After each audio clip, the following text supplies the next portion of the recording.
eu sempre achei a Ultra uma válvula de escape justamente pela a problemática da vida, né? Quando eu entrava numa corrida, eu tava tão feliz, eu fico tão feliz dentro de uma prova, que eu não vejo aquilo como uma coisa assim de sofrimento, né? No dia a dia, a gente já tem tanta coisa para resolver, né? E aí você trabalhar para você estar dentro de uma prova, fazer de tudo para ter dentro daquela prova. Então eu saboreava todos os momentos. E os momentos ruins, para mim, dentro da prova, um momento difícil, né? É lógico que eu ia sempre buscar os porquês, né? A gente tem que ter um porquê forte para que a gente consiga avançar.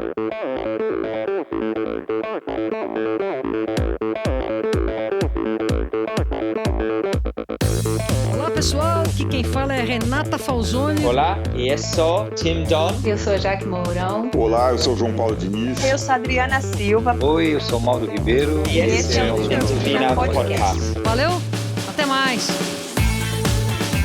Sou Michel Bogli e aqui no Endorfina Podcast você conhece as histórias e opiniões de triatletas, corredores, nadadores e ciclistas, profissionais e amadores. Descubra quem são e o que pensam os seres humanos que vivem o esporte e são movidos à endorfina.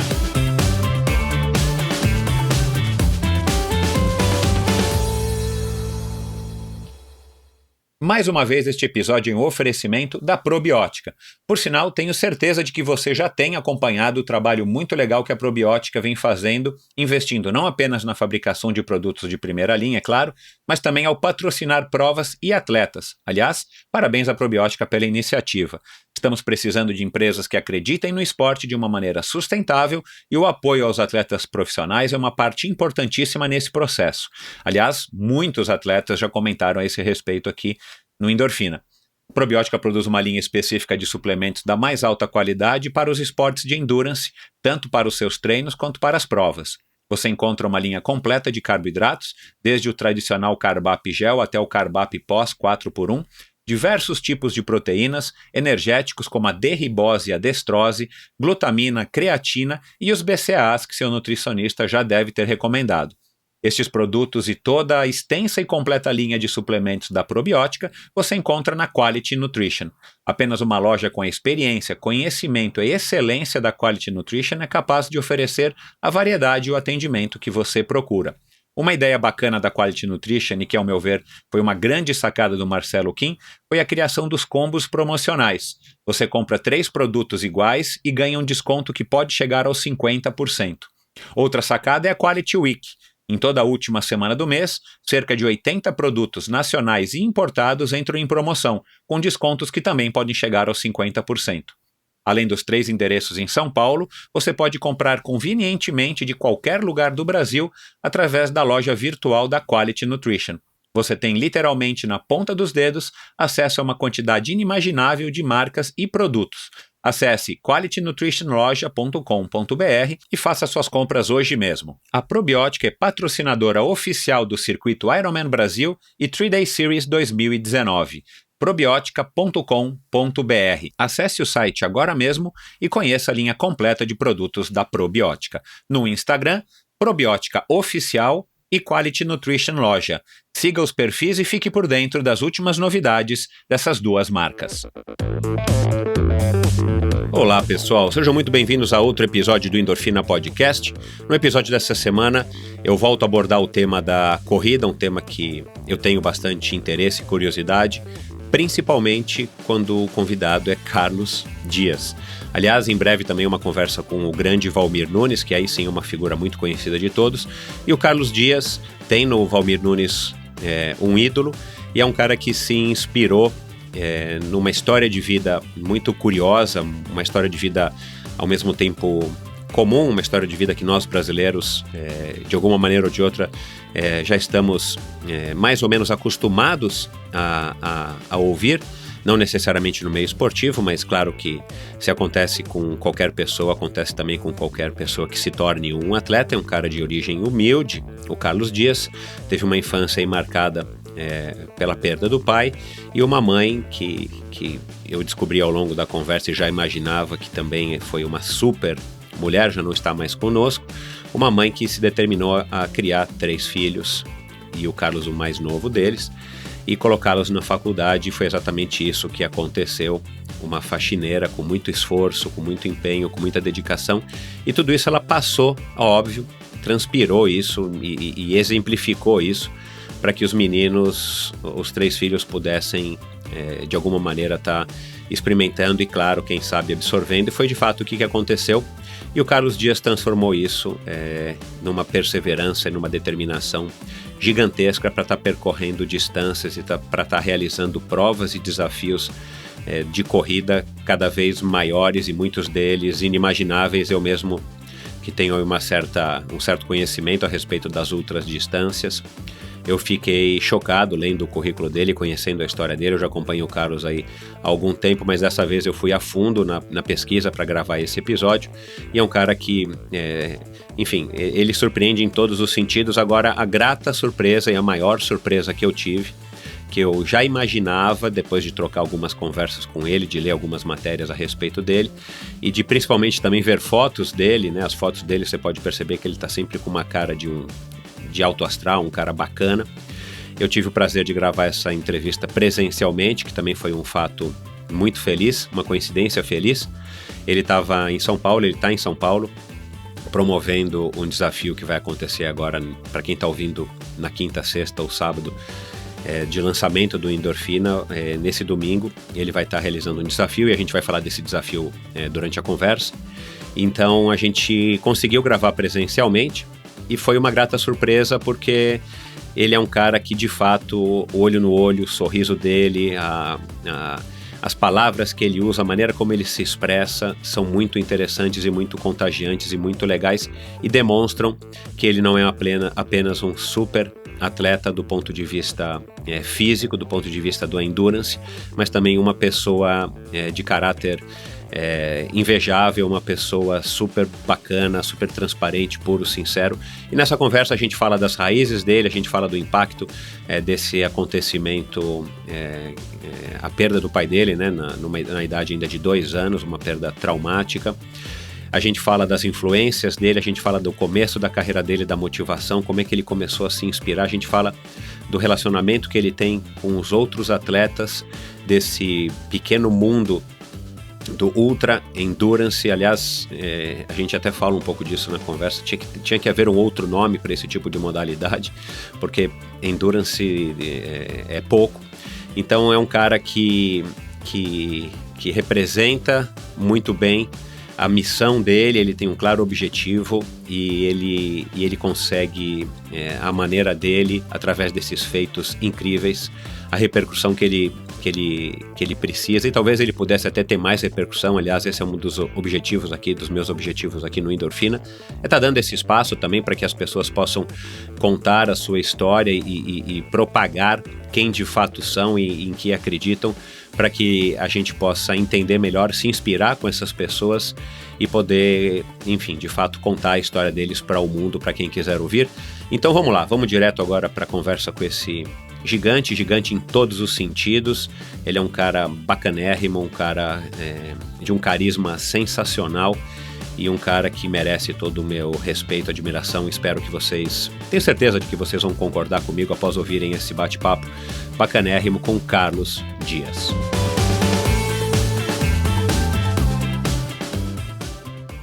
Recebo hoje um cara que tem uma história, ou muitas, super interessantes. Aliás, super é um adjetivo que se enquadra muito bem tanto na sua personalidade quanto nos seus feitos esportivos.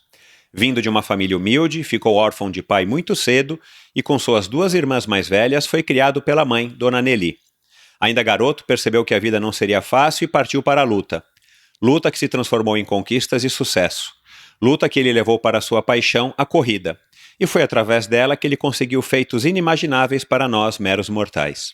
Dono de uma resistência ímpar, ele já foi capaz de correr, por exemplo, 430 quilômetros no deserto do Arizona, 500 quilômetros entre Rio e São Caetano do Sul, 1.600 quilômetros entre Porto Seguro e São Bernardo do Campo, sua cidade natal, 5.130 quilômetros através dos Estados Unidos, 9.000 quilômetros do Chuí até Pacaraima, em Roraima, e até 18.250 quilômetros durante quase 11 meses para arrecadar fundos para o GRAAC.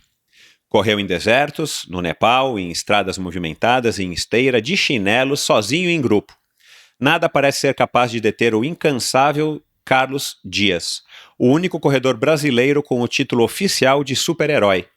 Prepare-se para rever seu conceito de longões com meu convidado, Carlos Roberto Lima Dias. Muito bem-vindo, Carlos.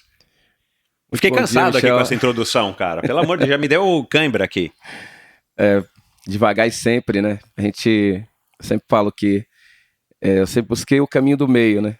Respeitar o que a minha mente potencializa para oxigenar meus músculos e ir além do adverso, além do padrão, mas sempre respeitando o meu corpo, respeitando quem está ao meu redor e respeitando principalmente o solo que eu estou percorrendo, né? A gente tem que ter uma comunicação verdadeira com o solo para que a gente consiga ir galgando muito mais na vida, né?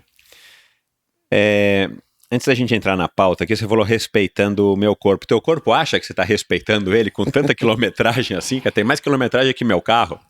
Olha, né, são 26 anos que eu corro e eu tenho a alegria de ter pouquíssimas, quase zero lesões, né, nesse período, mesmo enfrentando lugares muito extremos, desafios também que testaram bastante o meu corpo.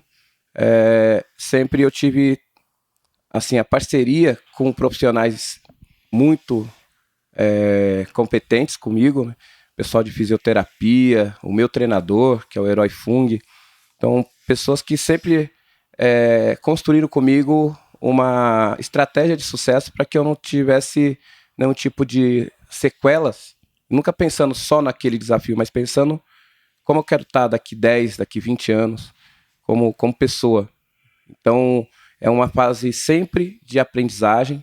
Eu nunca tive um período de falar assim, aprendi tudo. Eu estou sempre naquela fase de crescimento, naquela fase de aprendizagem e sempre olhando a longo prazo. Como que eu quero estar daqui 10, 20 anos? E isso é um sinal que o meu corpo, ele deu esse recado. Em 26 anos, eu nunca saí de uma prova por longos períodos por conta de lesão, né? Eu fui sair agora na Nova Zelândia, depois de 26 anos, eu voltei da prova da Nova Zelândia nas montanhas com uma pequena inflamação no meu pé que ficou tratando durante 5 dias. Então tá tudo certo. Você começou com 20, você tem 46, então teu corpo está assimilando bem esses mal cuidados que você está fazendo com o teu corpo, esses exageros, né? Eu tô brincando aqui, mas claro que pelo amor de Deus, isso não é normal, né? Essas distâncias que eu falei, para dizer algumas, né? Porque 120 maratonas, ou sei lá. 106 maratonas. 106 maratonas, enfim. Mas que bom. Eu imagino que você faça check-ups regulares, né? Imagino que você tenha um acompanhamento bacana aí, porque, sim. Aliás, eu devia ter feito esse aviso aqui no começo, né? As pessoas que estão ouvindo, não sigam os passos do Carlos, não faça isso em casa, a não ser que você procure médicos e tal, ou se quiser bater um papinho com o Carlos depois, eu vou passar aqui os contatos dele, mas vamos lá, antes não, a gente já vai agora entrar na pauta, mas já que não tem quase ninguém ouvindo, eu queria que você revelasse aqui um segredo em primeira mão pra gente. Tem ou não tem para sair aí um plano, ou já está desenhado, um super-herói do Carlos Dias, o super-herói brasileiro, desenhado pelo Stan Lee? Foi em 2012, eu fiquei muito feliz. O Stan Lee, ele criou os super-humanos, né? São pessoas que são super-heróis da vida real. Então ele rodou o mundo procurando em vários esportes ou em outras situações de vida, pessoas que fazem coisas diferentes. E ele mandou, né, esse e-mail em 2012, eu achei que era até aquelas pegadinhas, né? A equipe do History falou que já me seguia há 5 anos, me acompanhava há 5 anos. Para mim foi uma surpresa boa, né? Claro. E eles falaram que ia vir pro Brasil para provar que eu era um super-humano. Daí eu até brinquei, eu falei, eu não preciso provar nada para ninguém, né? Que eu faço o que eu amo. E aí eles vieram pro Brasil, né? Fizeram um documentário e falaram que fui eleito, né? Super-humano da América Latina, fizeram testes. Só que assim, todo mundo pensa que eu tinha alguma coisa diferente dos outros. Não, pelo contrário. Eu sou uma pessoa, um cidadão comum, com nada de extraordinário. Os seus testes, os seus exames normais para uma pessoa ativa, claro, né? Compatíveis com a sua idade e tudo mais. Nada acima da média. Mas que o diferencial é que nos momentos de muita dificuldade, muita adversidade, eu me mantinha firme ali, com um astral, com entusiasmo, com um bom humor, que eles acharam essa parte uma coisa fora da média. Essa é o grande diferencial. Que realmente eu não sucumbia nos momentos mais difíceis. Então eu fui para lugares mais extremos e lógico, a própria inclusão nesses desafios, o desafio de você planejar, buscar parceiros, construir essa sua participação lá naquela prova, já era um grande desafio. Não era só ir lá e correr a desafio, mas antes disso, eu consegui participar em lugares que normalmente eu não imaginava que eu ia estar presente, como a Antártida, né, que é uma das expedições mais caras, e de repente eu construí tudo aquilo ali, fiz o planejamento, coloquei no papel e consegui realizar, consegui colocar em operação. Então, tudo isso daí veio com êxito, né? Porque você sempre atinge o objetivo ao qual você se propõe, né? Isso, todos eles eu fui até o final e voltei sem lesão. Né? Em 2008, quando eu me propus correr os 4 desertos, eu fui era a diferença de menos de 1 ou 2 meses para cada um. O Saara e a Antártida. Aliás, eu vi aqui no teu currículo, assim, você consegue, não é que você faz um desafio num ano, aí daqui a pouco você vai daqui no próximo ano, você tem algumas fases aqui da tua vida que você fez provas praticamente em seguida uma das outras, né, ou desafios seguidos uns dos outros. Isso, de 2007 para cá, foi praticamente assim, todos os anos foi crescendo os desafios. E os 4 desertos especificamente, eu fiz em junho de 2008, eu fiz a Mongólia, deserto de Gobi. Tenho um sonho de conhecer lá. Que foi o mais úmido e alto. Depois, em outubro do mesmo ano, eu fiz o Saara, que é o mais quente. 15 dias depois, eu fui para a Antártida, que é o mais frio. Então, eu saí de 54 graus no Saara, vim para São Paulo, montei toda a configuração da mochila, fui para Ushuaia, peguei um navio russo, 3 dias dentro do navio viajando, para enfrentar até menos 60 graus, que foi o dia mais frio. Nesses casos, por exemplo, desse desafio dos 4 desertos, falta o 4º ainda, você viaja sozinho, você tem um grupo, vai com um staff, né, uma pessoa que te acompanha? Não, tudo sozinho, eu e minha mochila. E lá tem toda uma equipe da organização da prova, que nos garante a segurança, que nos garante se acontecer qualquer acidente, nós vamos ser atendidos pelos melhores médicos ali, são médicos de 8 países, especialistas, né, em várias áreas. É uma aventura, é uma loucura, mas uma loucura com a segurança necessária para não colocar em risco a vida de vocês, né? A vida do atleta participando, claro. E é lógico, o risco existe, exato, é muito alto, você vai assumir um risco muito alto, tem o risco sim de você ter um acidente com um animal, tem o risco de você cair de uma cordilheira, você tem o risco de ter uma hipotermia, que nem na Antártida, ter congelamento do pé, da mão. Só que você vai ter uma retaguarda de pessoas, seres humanos ali, especializados em situações adversas, extremas. São médicos que já estão acostumados a, por exemplo, ir para o Everest, ir para Saara, atender em campo, né? Então, isso traz uma confiança também, né, pela qualidade do atendimento desses profissionais que estão ali na organização.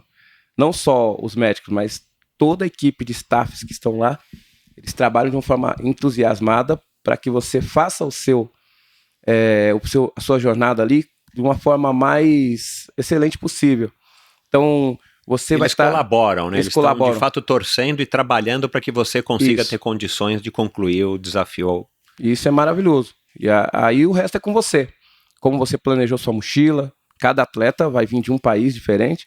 Nós vamos enfrentar um ambiente que todo mundo ali vai enfrentar inédito, né? Um percurso inédito para todo mundo. E cada um vai planejar sua mochila de uma forma que ele acha mais eficaz. Então, a minha, por exemplo, tinha 15 quilos. Tem atleta que chega até 8 quilos. Isso não inclui comida, né? Só com a comida, tudo. Você é responsável por se alimentar durante o percurso todo? Tudo com o que eu tenho na minha mochila. A organização, isso no desafio dos 4 desertos? Dos 4 desertos. Qual que é o quarto mesmo? Namíbia, o primeiro é o Gobi. O deserto de Gobi, depois é o Saara, a Antártida e o Atacama. Ah, o Atacama. Que é o deserto de sal. Eu conheço, legal demais ali. Então foi Deus do céu, correr ali. Dos 4, o Atacama foi o que mais testou, né? Porque mudava muito a temperatura do calor para o frio, era muito rápido no mesmo período, no mesmo dia. Térmica. E a gente tinha essa mudança rápida. O solo mudava também toda hora, né? Uma hora você está entrando no rio, depois uma duna, um salar cristalizado, lama, tinha tudo, né? Então isso vai para a mente da gente tentar absorver e falar, isso aqui vai ser o novo padrão. Lá no Atacama não tinha isso. Toda hora você tinha que ficar reconfigurando isso mentalmente. Já que você está tocando nesse assunto, o que você basicamente leva para comer? Assim, qual que é a base da tua alimentação nesses desafios? Ou muda muito de desafio para desafio na Antártida? Foi diferente do que, por exemplo, no Atacama, do que foi diferente no Saara, por exemplo, ou não? A gente tem a tecnologia, né? Que é a comida liofilizada. Eu levo comida mesmo. Comida? Então tem lá arroz e feijão, tem estrogonofe, tem lasanha. Mas isso para você comer, acho que uma vez por dia, né? A cada 24 horas. À noite, né? E durante o dia eu levo castanha, eu como muita castanha, paçoca, eu levo rapadura. Rapadura. É coisa bem brasileira, né? Claro. Eu levo sabor, eu tenho que ter sabor.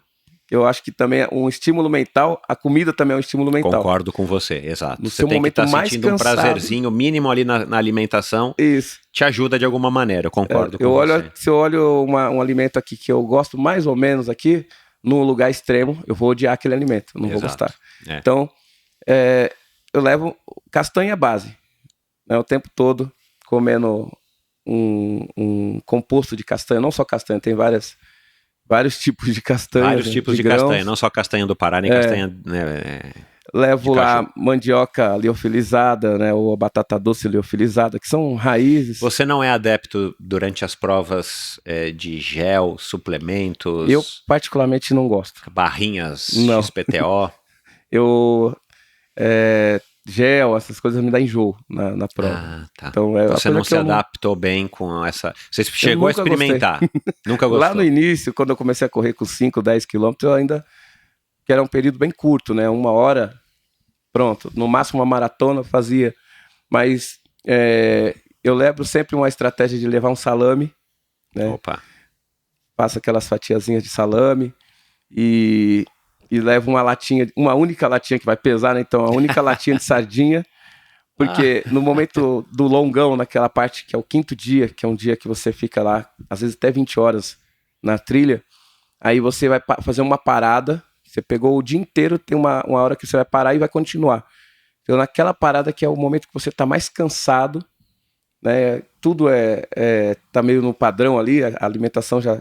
Por mais que você tenha gostado daquela comida, ela tá tudo no mesmo gosto. Aí você inclui a sardinha, ela tipo vira... um prêmio, né? Tipo um prêmio. O banquete da prova. Então eu vou variando muito Mas a base é ter a proteína, ter um pouco de gordura também, claro, que eu tiro do salame, e ter o carboidrato, né? E salgado, né? Eu imagino que, pelo que você falou, né? Mandioca, o doce e o salgado, castanha, né? Salame, sardinha, são coisas que o salgado cai bem nas longas, ultras distâncias, né? Isso é muito particular, né? Porque, assim, às vezes as pessoas querem uma fórmula. O que você come? Não é a comida, simplesmente, é o seu histórico, né? Claro. Cada um de nós temos um histórico alimentar que vem da família. Então, se você mora no sul, você gosta de chocolate, de repente. Você gosta do Nordeste, você come rapadura. Da cultura, do país, né? Então, cada um... se você falar pro gaúcho comer a rapadura lá, de repente ele pode passar mal, né? Exato, Tem um desarranjo e vice-versa. Então, eu falo para as pessoas sempre respeitar o seu histórico alimentar do dia a dia, desde criança, o que mais você gosta. Então, fica ali. Daí no treino você já vai se acostumar a comer aquela alimentação. Claro, porque tudo isso que você leva numa competição, você já está comendo já nos seus testou, treinos. já foi claro. testado, então eu sei o que vai fazer bem e o que pode ter um desarranjo, né? Me diz uma coisa, é uma modalidade, né, correr, isso não é nem ultra, né? A gente tinha que ter um outro nome para isso, né? Ultra é correr 100 km, pô. Ultra é fazer a Conrads, que você também fez. Mas enfim, as super ultras, as hiper ultras distâncias, a gente não tem né, o Brasil carece de muita coisa, no atletismo idem, né, nas maratonas, enfim. E nessas super, mega, hiper distâncias, já é um outro patamar, porque são menos pessoas no mundo todo e o Brasil, claro, que não tem tanta tradição. Tirando o Valmir Nunes, que foi um grande especialista, continua sendo, aliás, em breve vai estar aqui conosco no Endorfina, aguardem.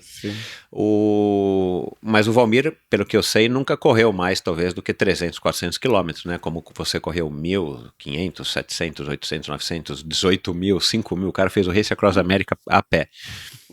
Bom, Forrest Gump brasileiro, o Carlos. Mas da onde que você tirava a informação? Porque hoje você é uma fonte de informação. Aliás, né, quem estiver nos ouvindo aqui, que tiver interesse em conhecer, está querendo se aventurar nessas distâncias estratosféricas de super-herói, por favor, procurem o Carlos, porque agora você é uma enciclopédia brasileira disso. E mundial, né? Porque não é muita gente que faz o que você faz. Mas da onde que você tirou os primeiros conhecimentos? Você deu muita cabeçada, você errou, você falou, por exemplo, com o Valmir, né? Você está com 46, o Valmir tem 55, alguma coisa assim, então ele é mais velho do que você. De repente você entrou em contato com ele, que é um cara bacana, um cara acessível. Como é que você foi lendo? Foi na base do acerto e erro? Como é que você tirou, no começo da tua carreira, né, as informações para que você chegasse onde você chegou, para que você conseguisse correr, 18 mil quilômetros em um ano? O início da minha carreira, como qualquer atleta, corri 5, 10 quilômetros, fui fazendo a migração naturalmente, né? Fiz todas as Desde o começo escadinhas. Você achava que essas distâncias eram sem graça, curtas? Não, ou nunca você achei. Curtiu? Nunca achei. Nunca Todas achou? elas eu saborei cada uma delas. Eu me emocionei com cada uma delas. Eu comemorei cada uma delas. Desde os 5 quilômetros eu comemorei. Era uma conquista. Você sai. Eu era paraquedista, eu fiz outros esportes, né? Eu sempre gostei de desafios, né? Então a corrida me entregou isso. Ela entregou desafio, oportunidade de aprendizagem, de conexões com outras pessoas, de conhecer lugares também. Pô, então, você viajou para cada lugar maravilhoso. Eu, no início, cada corrida, eu não negligenciei nenhum quilômetro percorrido. Todos eles eu comemorei, eu vibrei, né? Então, fui subindo de cada degrau, quilometragem, né? Fui saboreando eles que nem chocolate. Aí, quando eu estava correndo as maratonas, já tinha feito várias maratonas, eu comecei a ver as ultras maratonas, inclusive as provas que o Valmir vinha fazendo, através de algumas pouquíssimas mídias que na época cara, nós tínhamos uma revista que era Contrarrelógio, que não produzia tanto conteúdo, era só resultados. Você ia lá, correu a maratona, depois você comprava a revista para ver onde você estava. Que continua até hoje firme e forte, é uma revista bacana, sem dúvida nenhuma, uma revista bacana. Mas não tinha muitos sites que falavam assim, olha, tem informações. Não, era só de falar de resultado. Aí quando eu descobri da Conrads, eu vi que o Márcio Milan tinha sido o primeiro corredor. Você conhece o Márcio? Em 97. Aí eu fui buscar lá no Pão de Açúcar informações como que era, tal. Ele passou algumas coisas. Cara super bacana. Eu fiz o primeiro Race Across America dele, eu fiz com ele. Que ele fez, eu fiz com ele. Ele foi o primeiro a correr a Conrads. Exato, o primeiro brasileiro. Aí eu fui buscar algumas informações. Eu conheci meu treinador, o Herói Fung, em uma dessas provas de maratona de São Paulo, depois fiz maratona de Curitiba e sempre estava ali no quilômetro 30, dando uma força, entregando um pãozinho, entregando um refrigerante de cola ali para te dar um gás ali, né? E falando que você ia conseguir. E aí acabou virando mais do que um treinador, virou um pai, virou um mentor mesmo, né? Sim. E aí ele também sempre passou tudo que eu quisesse, tinha que me dedicar ali, né? Foi a pessoa que mais acreditou ali que eu poderia correr uma ultramaratona, né? E aí teve uns 100 quilômetros em 97. Você chamou ele e perguntou se ele queria ser seu treinador. Isso. Foi uma relação Mas formal, assim. Foi informal. Foi informal. muito, assim, muito natural.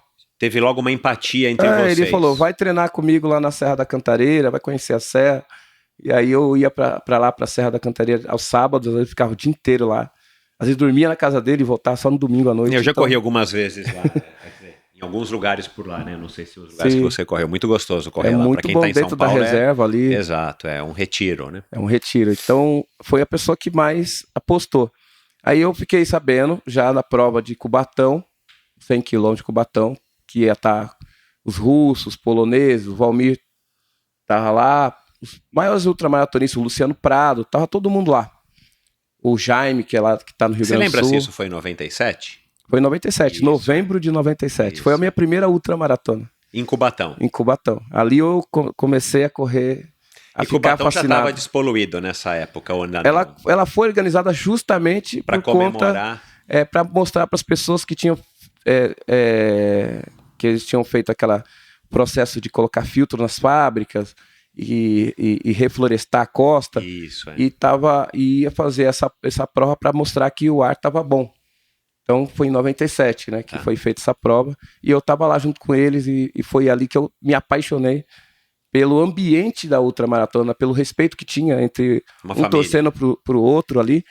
E aí dali, no outro ano, veio a Conrads, né? Eu fui para Conrads Marathon. 98. Eu não ganhei a medalha, eu fiz 11 horas em 1 minuto lá. Isso aí eu vi, Foi 11 horas, 1 minuto, 27 segundos. Que então, com 11 horas encerra a prova, vai. Com você 10, pode terminar... 59 e 59. Você não tinha mais direito à medalha. É isso aí. Mas assim, a minha comemoração lá foi maravilhosa, que eu fiz o percurso e fiz tanto amigo lá, que eu falei, não, essa prova aqui foi divisor de água. O ano que você fez era para cima ou era descendo? A gente saiu de Durban, né, no litoral, subindo para Pietermaritzburg. Isso, cidade. Foi fantástico, uma prova que marcou muito. Foi mais difícil do que os 100 quilômetros de Cubatão no ano anterior? Foi.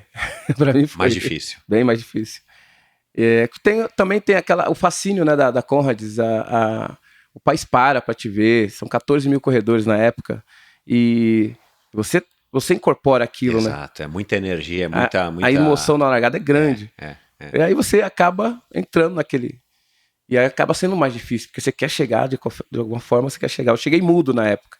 Eu corri o tempo todo tenso, né? Acho que foi muito tenso. Quando eu cheguei e terminei, eu não conseguia falar. Aí teve um português que assinou todos os documentos, me levou para casa dele, porque de lá até o hotel onde eu estava era 110 quilômetros. Ele falou, não, você vai dormir na minha casa e amanhã eu levo você pro hotel. Aí foi uma coisa maravilhosa. Ele assinou os documentos, eu fui para casa dele, jantei com ele, a esposa. E aí, essa prova... Mas aí você voltou a falar. Aí eu comecei... Aí eu... voltei a falar. Mas foi uma prova que foi divisora de águas, porque foi a prova que eu mais recebi não. Na época, eu botei na cabeça que eu ia para Conrads e fiz 400 propostas de patrocínio e recebi 400 nãos. Então era motivo suficiente para falar, não vou correr. Exato. Só que você não desistiu. Aí eu não desisti. Faltando um mês para a prova, o presidente da empresa que eu trabalhava, que era uma empresa de logística, né? Onde a mesma empresa que meu pai faleceu. Isso eu quero conversar aqui um pouquinho a esse respeito. Ele pegou e apostou, né? E pagou a passagem para lá, para a África do Sul. Então, ali começou. A partir dessa prova, realmente a minha gana de não desistir de nenhuma prova, de fazer todas. Todo projeto que eu colocasse no papel, eu tinha que ir até o final. Não podia deixar pela metade. Né?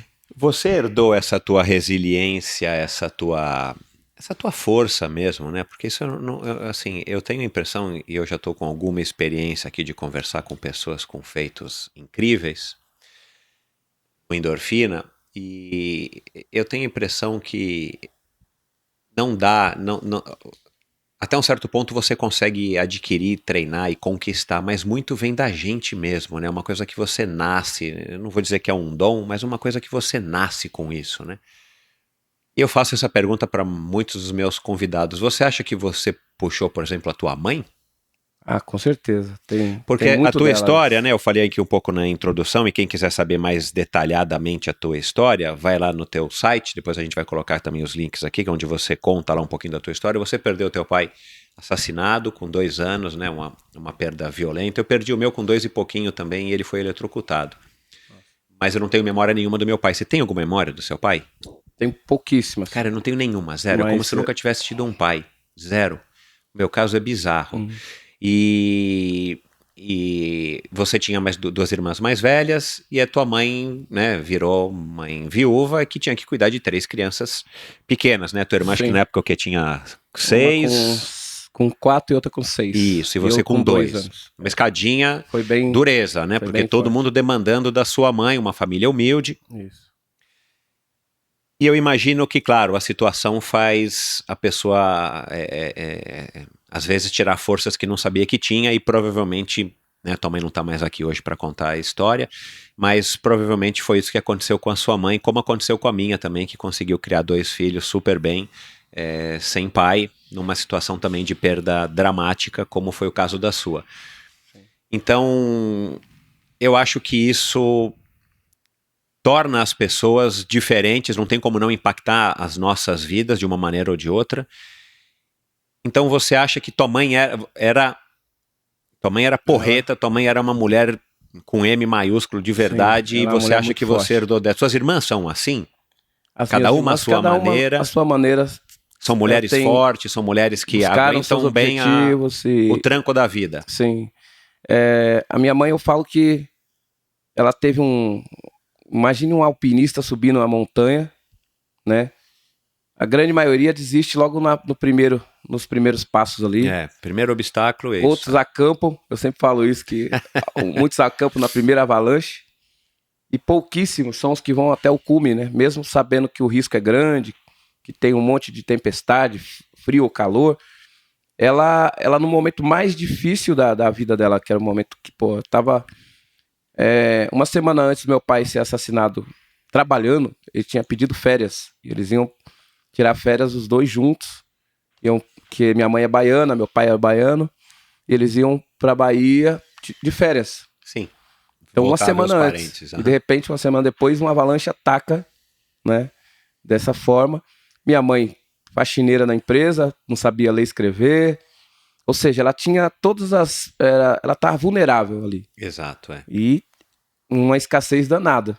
Então, você pega, olhando assim, por cima, né, pega um drone e começa a filmar isso por cima, você fala, caramba, não tem chance, né? E ela se apegou a um sonho.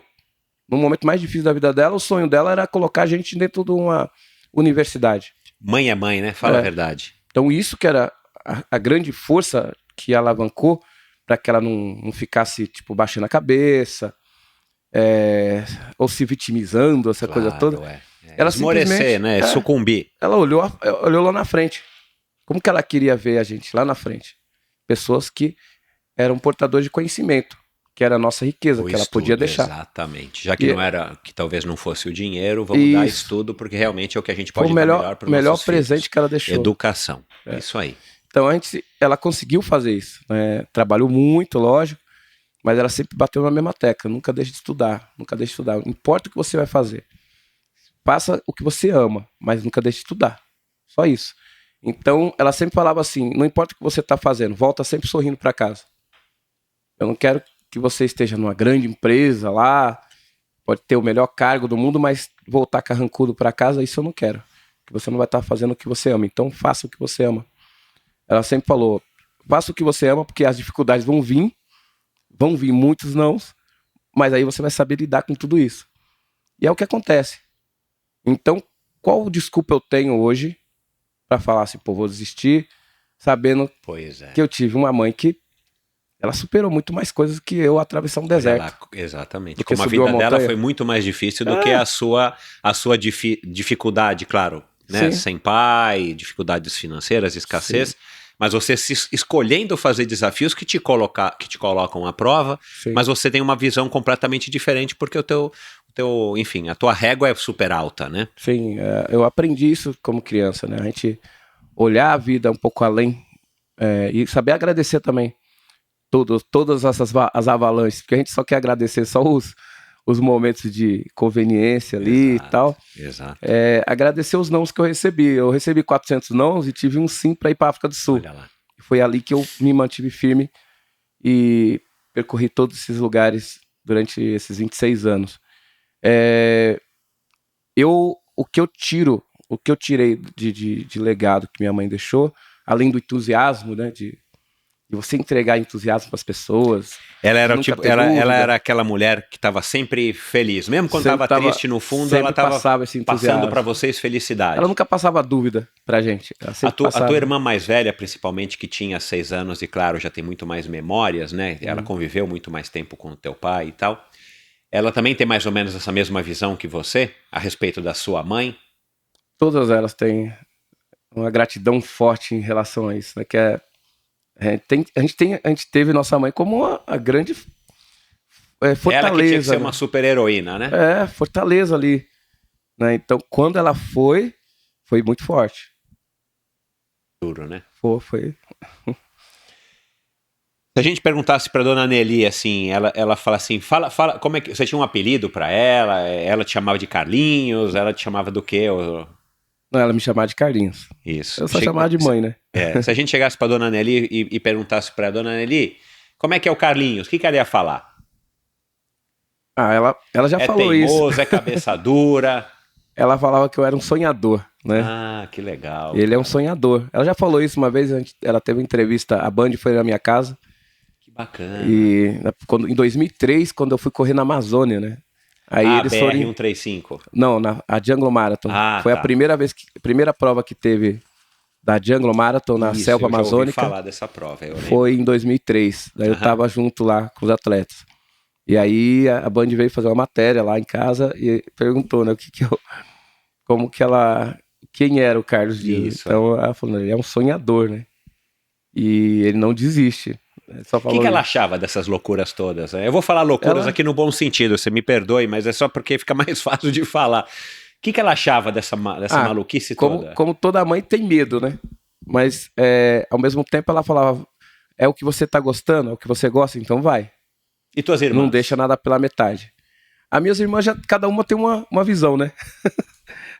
Você tem uma relação com a mais velha, tipo, meio que ela te ajudou a tua mãe a te criar, porque ela também com 4 anos a mais do que você, né?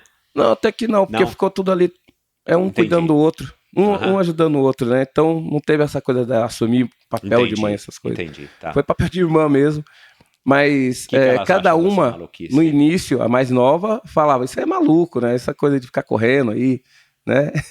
Porque as pessoas estão acostumadas a você sempre fazendo a mesma coisa, muito padrão, ó. Vou trabalhar, vou chegar às 8, às 18. Eu não tinha nem na empresa eu tinha horário fixo. Todas as empresas... porque você começou a trabalhar desde 12 anos, pelo que está escrito no teu site, né? Isso. Vendendo bala ou alguma coisa assim. Vendendo doce. Vendendo doce. E depois de algum tempo você foi trabalhar justamente na empresa do teu pai, onde você fez carreira lá. Isso, né? fiquei 10 anos. 10 anos lá e foi galgando os níveis ali da empresa. Isso. É arriscado tomar uma decisão que você tomou, né? Muito arriscado. As pessoas que estão ao redor acham que isso é uma loucura. Mas você está assumindo realmente o controle da sua vida. Quando você... E buscando a tua felicidade, né? Isso é o mais legal. Você primeiro é que nem no avião. Primeiro coloca a máscara em você para depois ajudar quem está ao seu redor. Exatamente. Não é isso? Isso é super inteligente Parece quando a gente meio, reflete. Parece um pouco meio egoísta, né? Mas não é. Mas não, é exatamente isso. Eu tenho que me nutrir de conhecimento, tenho que me nutrir de satisfação para que eu consiga passar para as pessoas essa satisfação. Exato. Eu consiga abraçar meu filho, falar, confio em você, filho. Né? Eu consiga olhar para quem está ao redor, conseguir também, de alguma forma, transformar um pouco o cenário, mas no início, por medo, né, que você possa quebrar a cara ali na frente, que é uma coisa nova. Brasil, país do futebol, um histórico de pouquíssimo apoio ao esporte.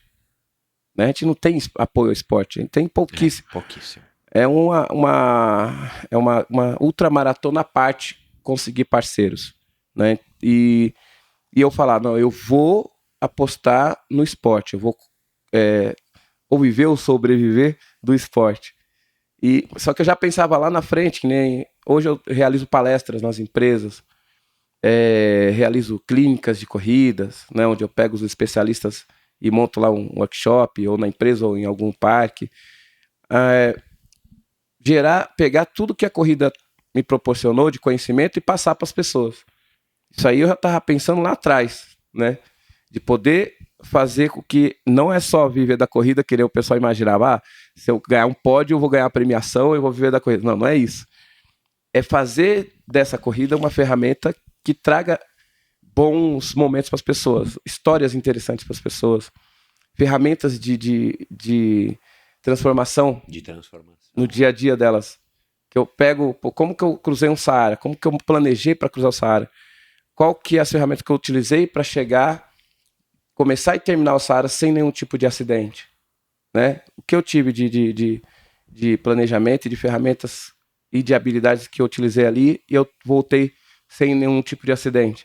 Isso daí a pessoa pode usar dentro de uma empresa, Claro. pode usar dentro de um time de corredores, de uma assessoria de corrida, pode usar em uma universidade. Então, é muito além só de correr, ou só buscar a medalha, ou só ser o recordista, Exato. ou alimentar o próprio ego. Então, hoje em dia, minhas irmãs entendem mais, lógico, né? Elas vão lá, quando tem um desafio, elas vão lá, participam. Legal. Né? Vai com meu filho, estão ali. Antes, quando eu ia para fora, muitas vezes ela ia no aeroporto para receber. Então, dentro de cada um, da sua maneira, respeitam o que você está fazendo. Porque sabe o caminho que você fez, você está caminhando aquela jornada ali e conseguiu construir algo ali. Claro. Né? Então, e você está feliz e realizado e claro que não foi um fogo de palha, né? Você já está há 26 anos fazendo isso e é sinal de que deu certo. Sim. Uma curiosidade, você viajou para muitos lugares, né? Nepal, Antártida, como você falou, China, né? Como é que você financia isso?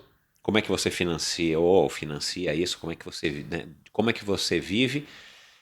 E ao longo desses 26 anos, correndo quase que profissionalmente ou profissionalmente, né? Sim. Você já entrou numa fase na tua carreira que você já está estabilizado pela tua fama, pelas tuas conquistas, você consegue se manter tendo uma agenda de palestras que seja frequência, você tem já clientes que você sabe que você pode contar, ou ainda é como era no começo, 400 nãos para um sim e por aí vai? Como é que você bancou e banca tudo isso? E se hoje está melhor, está mais estável, ou se continua sendo uma luta, uma ultramaratona, conseguir apoio? Não, o mercado de 2015 para cá especificamente Piorou. ficou pior. Né? A gente tem uma crise tem uma crise nacional e as empresas se retraem principalmente para patrocínio, para faz sentido contratar também, né? palestra. Eu tenho uma frequência de palestras, só que ainda não é o suficiente para falar assim, olha, estou estável. Entendi. Né? Eu tenho que construir Correr isso atrás. diariamente. Eu que faço a minha gestão, né? Eu que mando as propostas para as empresas. Já tomei muita rasteira por deixar as coisas numa agência e não acontecer, não dar prioridade, ou simplesmente limitar muito o meu trabalho, né? E aí eu tenho que tomar a frente.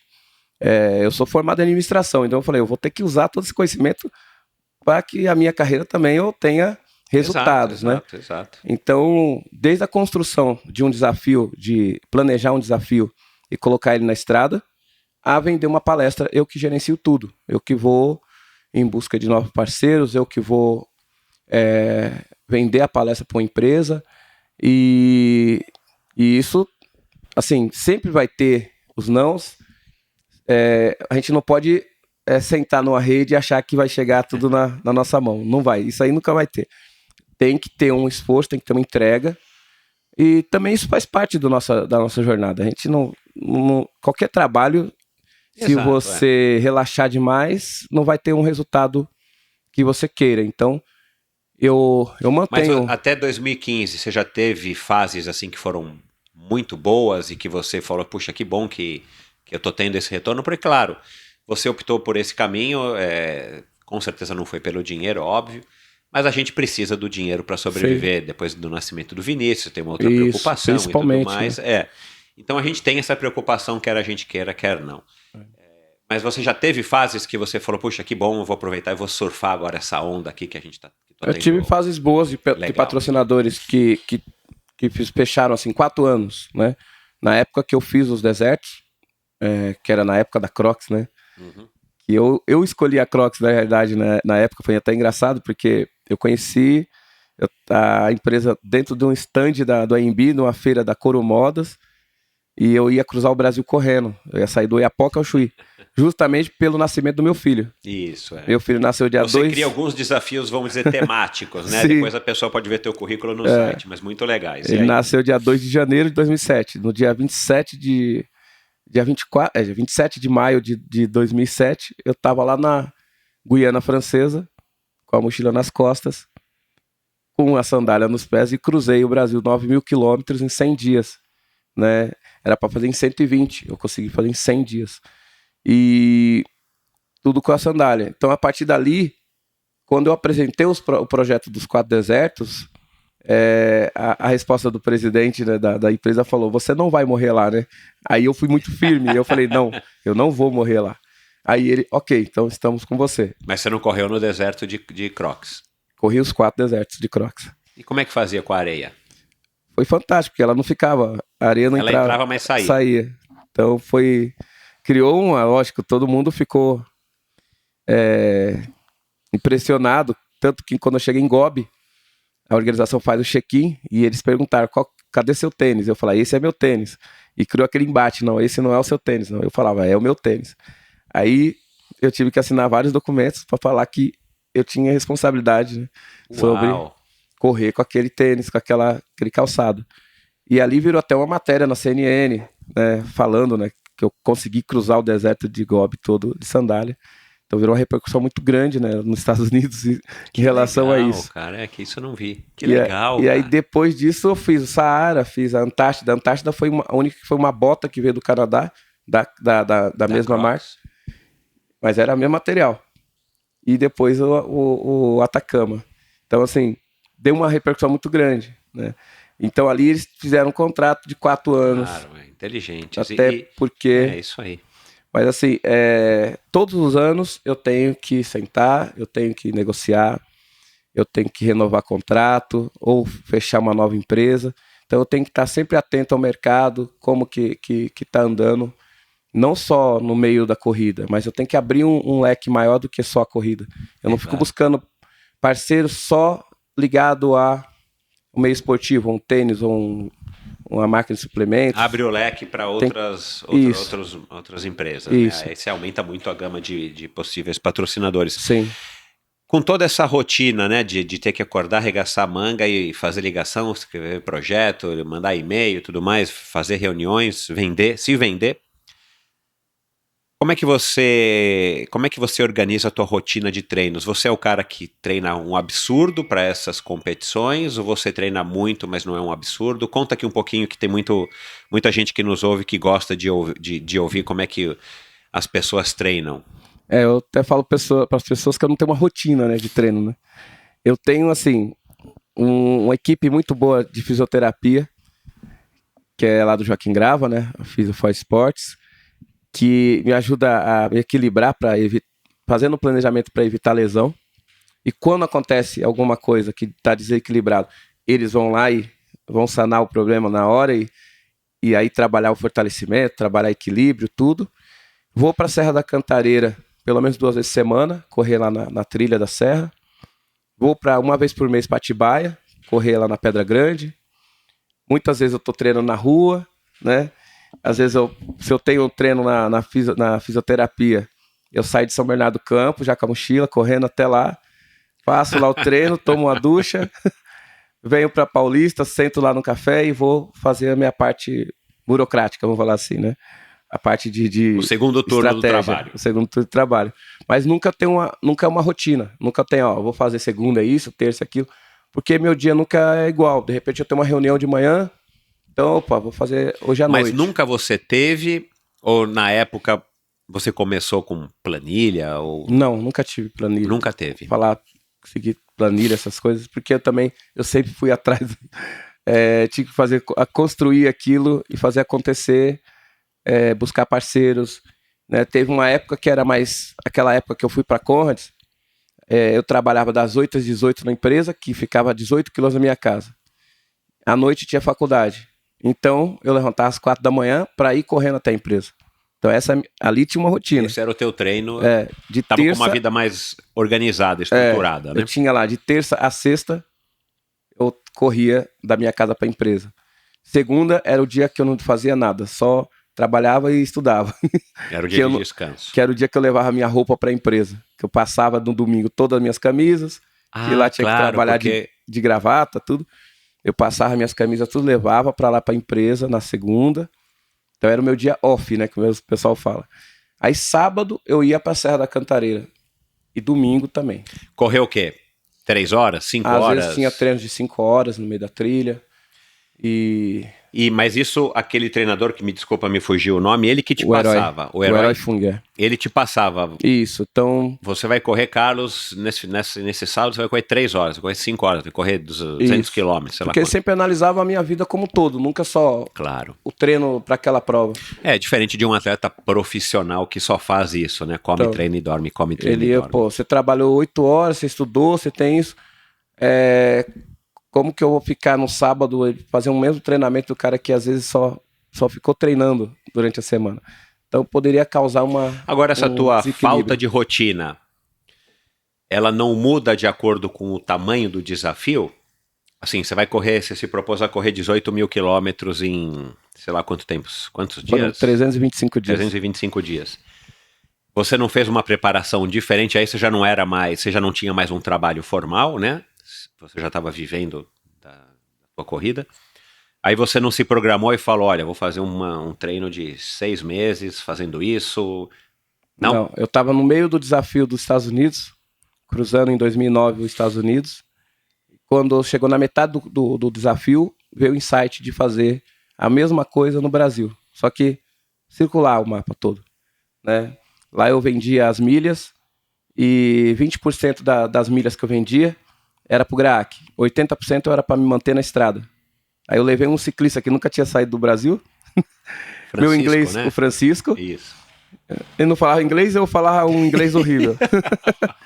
Mas a gente construiu uma história maravilhosa. Os americanos recebeu a gente assim, em toda a cidade a gente era recebido com muito carinho.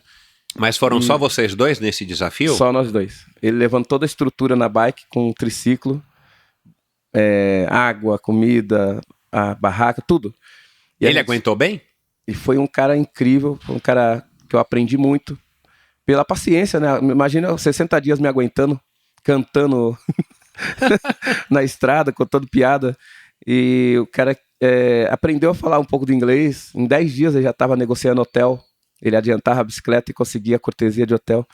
Então, assim, impor para uma pessoa um desafio, não só o físico, mas de mudança mesmo, de olhar. Exato. Foi fantástico. A gente saiu da Brazilian Day, aquela festa que tinha em Nova York, né? Sim. Saiu. Que esse desafio foi em comemoração ao Dia do Brasil naquele ano, não foi? Não. A gente saiu da festa. Que eu queria, na realidade, fazer de São Francisco até a Maratona de Nova York. Ah, tá. Aí eu não consegui a inscrição da Maratona de Nova York e a autorização para chegar, que eles achavam que ia mudar a logística. O americano pensa de forma maior, né? Ele achava que ia mexer muito na logística da chegada da maratona. Entendi. Imagina o cara atravessando os Estados Unidos e chegar na Maratona de Nova York. Isso. Ia mexer na logística. O Jim Carnazzi já fez isso. O Jim Carnazzi fez 50... Não sei se atravessou os Estados Unidos, mas ele foi fazer alguma coisa e chegou na Maratona de Nova York para correr a maratona, né? Foi as 50 maratonas em 50 dias. 50 dias que ele fez. Bom, mas enfim, e aí é o Jim Carnazzi, que é americano, é outra história, né? Eu imagino a estrutura que ele tem e tudo. Sim. E ele é um grande amigo. Correu comigo os 4 desertos, a gente ficou na mesma tenda. Ah, que bacana, cara. Fez os 4 desertos na mesma época. E viu um amigão, assim, uma daquelas pessoas que a gente só... Que agora faz parte da família. Então a gente fez os 4 desertos em 2008 e 2009 junto. E quando eu cheguei na cidade dele, em São Francisco, ele acionou os bombeiros, ele estava no Brasil, fazendo uma 24 horas aqui em São Isso, Paulo. eu lembro, Ele mandou mensagem pro pessoal da ponte lá da Golden Gate para me receber. Então, essas coisas fazem uma diferença muito grande, né? O carinho, né, das pessoas. Eu não sou americano e, pô, ele pegou e eu não pedi nada, assim, né? Ele foi lá e entrou em contato com algumas escolas e o pessoal lá da Golden Gate, os bombeiros acionaram a sirene pra gente chegar. Então, assim, são coisas que depois de 60 dias na estrada, a gente teve uma chegada lá, na ponte, né? Foi diferente. Para correr no deserto, né? Você correu no Nepal, na neve, na Antártida, no gelo. Você também não muda a sua preparação? Por exemplo, eu imagino que você, poucas vezes na sua vida você viu neve, se você tinha visto antes de chegar na Antártida. Você treinou em geladeira? Não. Foi no frigorífico? Eu mantive meu treinamento aqui em São Paulo. A minha base sempre foi Serra da Cantareira e Atibaia. A única coisa foi pesquisar material, né? Eu tinha que pesquisar os melhores materiais, que até a organização manda uma lista e tem que ser especificamente dentro daquela... Entendi. Porque tem a ver com a segurança, né? Com a segurança, é só o seu gosto. Isso. Né? A luva tem que ser a luva com material tal, a calça a mesma coisa. Então, se preocupar com a tecnologia que você vai usar ali. E, lógico, a maioria dos produtos não existia no Brasil ainda. Então, a amizade com os atletas de vários países, né, Coreia do Sul, França, Estados Unidos, me ajudou muito a compor essa... a minha roupa. Mochila. Porque teu equipamento. A prova mais gelada que eu tinha feito foi em 99, no Arizona, né? Que eu corri 6 dias. E na madrugada ficava uma geada. Só isso. Isso, uma geadinha. Não era neve. A maratona de Nova York em 98, eu não vi neve. Eu só vi frio, a gente pegou lá 1 grau, né? Então, eu não tinha visto neve.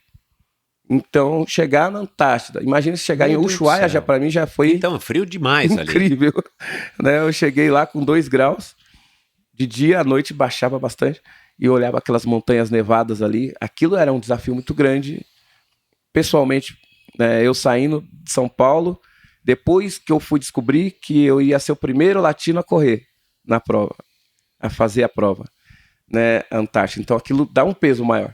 Quando eu vi a bandeirinha do Brasil lá na neve, junto com aquele clube europeu ali, né? Aquilo ali dá uma emoção e uma carga também muito grande. A sua mochila começa a ficar mais pesada, né? Mas eu fiz amizades tão grandes ali, os próprios atletas te deixava tranquilo, né? Então eu tava no meio de feras mundiais ali que me deixaram muito tranquilo. E no dia que terminou a prova, todos eles vieram me abraçar. Foi um negócio muito bacana, que assim, ser abraçado por cara que sempre está sendo recordista nas provas que fazem, eles vêm todo mundo abraçar com o maior respeito. Eu ganhei a camisa dos ingleses, da melhor equipe inglesa. Eles deram para mim, fizeram uma homenagem dentro do navio, né? Então essas coisas, eu falei, caramba, olha onde eu cheguei, né? Filme passa, e o filme vem lá da infância, né? Lá vem vindo todo é um momento filme. de realização onde você está pleno, é muito forte, eu imagino. Mas eu não precisei, por exemplo, de treinar dentro de frigorífico, fazer nada diferente. Eu trabalhei a parte mental, de me colocar, me imaginar correndo lá na Antártida. Como é que você trabalha? Como é que se trabalha a cabeça? Olha, durante... eu faço meditação, o meu treinador gosta de fazer meditação correndo, a gente não fica parado lá, mas a gente vai pro meio da serra e a gente começa a trabalhar outras nuances que não é só a corrida. Entendi. E a gente começa a se imaginar... Ele que te trouxe isso? Sim, ele trouxe bastante essa parte de você concentrar naquilo que você está querendo fazer, né? E tem uma coisa chamada estado de flow, né? Que o pessoal fala muito hoje. E eu posso falar que eu atingi muitas vezes nessas provas. Isso já parece que já foi cientificamente comprovado. Eu já li o livro, né, Super-Humanos, do Dan Kotler, se não me engano. Parece que isso já foi cientificamente comprovado, né? Que tem, principalmente atletas que chegam em lugares assim que nem surfa ondas gigantes, ou o próprio Bob, né, que faz aquela rampa gigante. Rampa gigantesca. Tem que ter uma concentração muito grande. Eu falo sempre que é mais fácil eu ter um acidente perto da minha casa, correndo, na saída de casa, porque eu tô totalmente desconcentrado. Tô descontraído e desconcentrado. Exato, desconcentrado, Aí eu posso pisar numa coisa e cair, né? Do que lá numa cordilheira ou na Antártida, lá você tá 100% concentrado naquele movimento. Isso. Nesse estado de flow que você tá ali. Isso. Ao mesmo tempo você tá presente, mas é uma coisa que tá automática, tá fluindo, né? Isso, Fluida, tá fluindo, né? Então, a meditação me ajuda bastante e mentalizar, eu me imaginar correndo aquela prova, né? Saboreando aquela temperatura, saboreando aquele lugar. Então, no período que eu fui pro Saara, eu pesquisei tudo que você imaginar do Saara, não só do deserto, mas do país, Porque do isso Egito. também serve como uma preparação psicológica, né? Isso. Você ler, você aprender, você Tudo. pegar o máximo de informação Da possível. cultura, da política, de tudo. Porque você vai chegar lá naquele país e não vai ter uma surpresa, não é um choque tão grande. Você já vai estar mais próximo deles, né? Como se você já tivesse visitado. Então foi assim que eu me senti. A coisa deixa de ser uma novidade em todos os aspectos. É Isso. novidade, mas você já se preparou. Pra E isso serve como uma preparação psicológica, Sim, né? muito. Você se sente mais seguro. Muito mais seguro. Porque eu penso 100% durante 3 meses, 4 meses, eu penso aquele local. Né? Deixa eu falar uma coisa. Você disse que estava correndo o Race Across America a pé. Você fez 60 dias? 60 dias Meu pela Deus. Rota 44. Eu saí de Nova York, peguei a Rota 44, que é Paralelo não a 60. 44, a número 6, né? Aham. Que é a rota histórica, né? Isso. Que a 44 é highway, não pode. Isso. A gente foi descobrir isso no segundo dia. Que a polícia chegou e falou que não podia correr. Sim. Mas aí eles colocaram a gente na Rota 6, é paralela, né? Sim. E aí a gente teve um percurso mais gostoso ainda, porque era só a cada, vamos falar, 15, 20 milhas tinha um motel na beira da estrada, tinha uma cidadezinha, delícia. Estados Unidos tem essa estrutura que é Estrutura, né? bacana, né? campings. Aí você disse que teve lá uma visão, um insight de falar, poxa, eu vou correr ao redor do Brasil, afinal de contas é o seu país. Sim. Muito mais longo, com menos estrutura, mas vamos lá. Em nenhum momento você se coloca na dúvida, tipo, mas peraí, deixa eu fazer uma conta aqui, 18 mil quilômetros, caramba. Para você, se alguém chegar para você e falar assim, ó, vamos correr aqui 247 mil quilômetros, você fala assim, beleza, me dá um tempo deixa eu conhecer para onde eu vou passar, deixa eu aprender, e você vai? Ou como é que você avalia, aí você, junto com um herói, não sei, como é que você avalia se o próximo desafio é um desafio que você tem mais condições de concluir?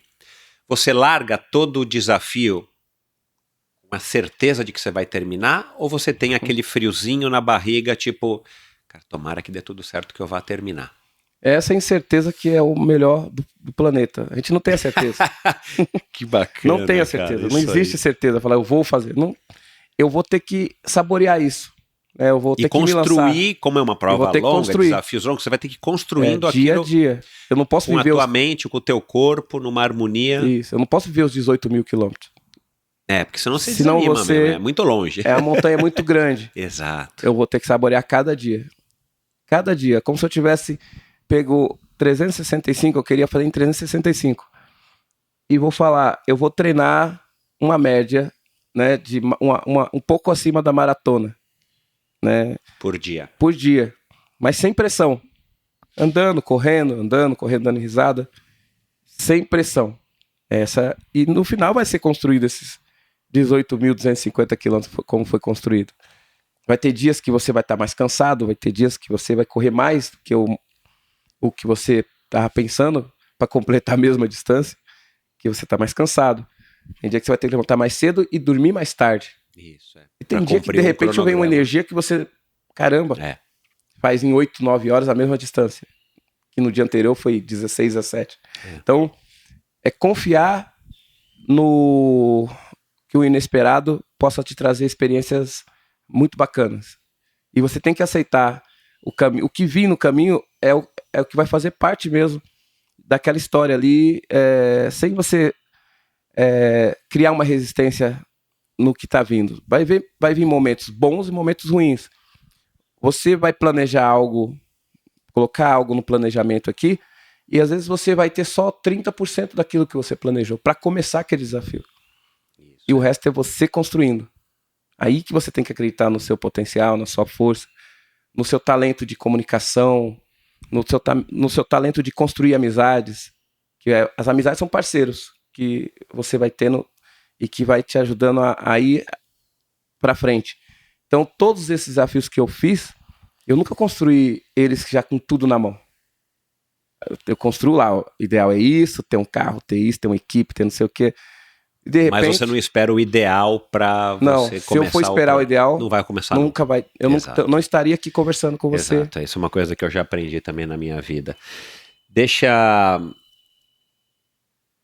eu entender. Qual que é o teu estilo, aliás? Qual que é o teu estilo do Carlos corredor?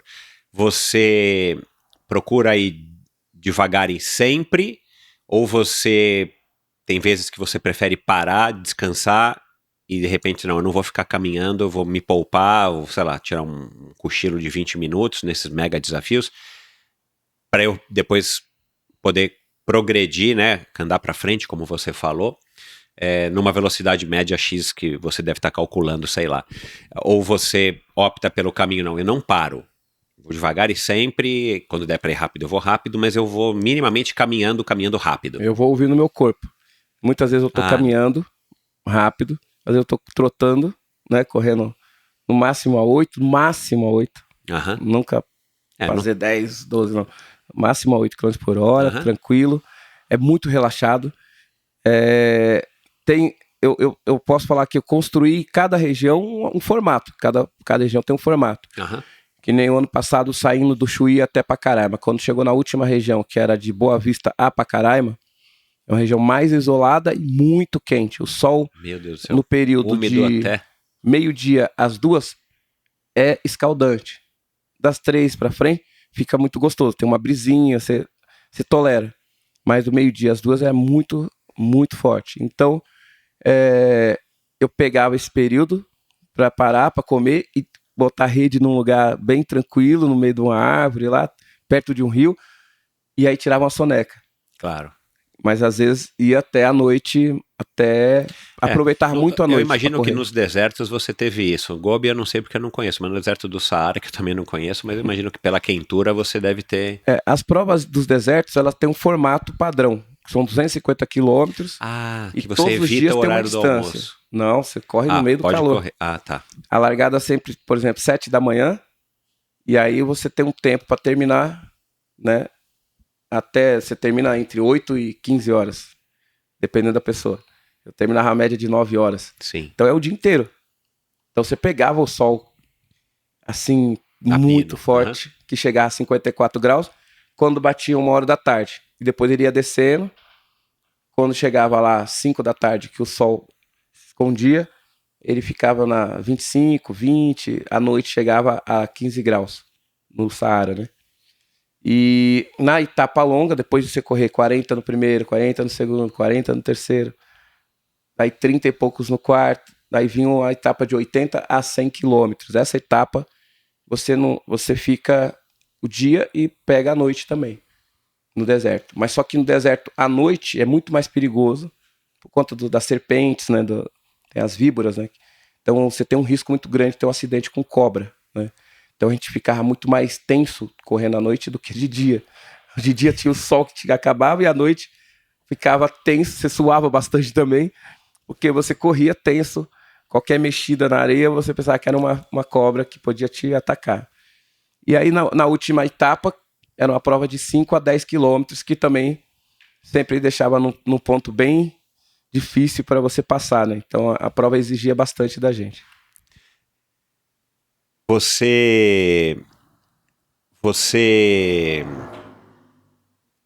Posso dizer, você encara esses desafios sempre positivamente. Aqui no começo, eu não me recordo as palavras que você usou, mas você disse alguma coisa que me chamou a atenção, tipo, não vou saber reproduzir aqui agora, mas nos momentos de baixa, você disse agora aqui que não é todo dia que você tá bem, ou não é todo momento que você tá bem, aí eu suponho isso mesmo de fato. Mas como é que você resolve essa questão internamente?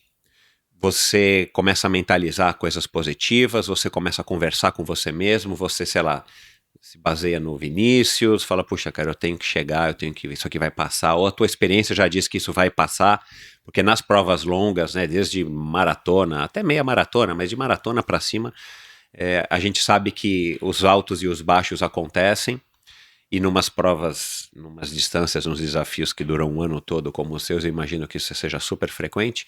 Como é que você lida e como é que você aprendeu a lidar também com o passar dos anos? Porque hoje você é um homem de 46 que a gente sabe que é completamente diferente de quando você tinha, sei lá, 20...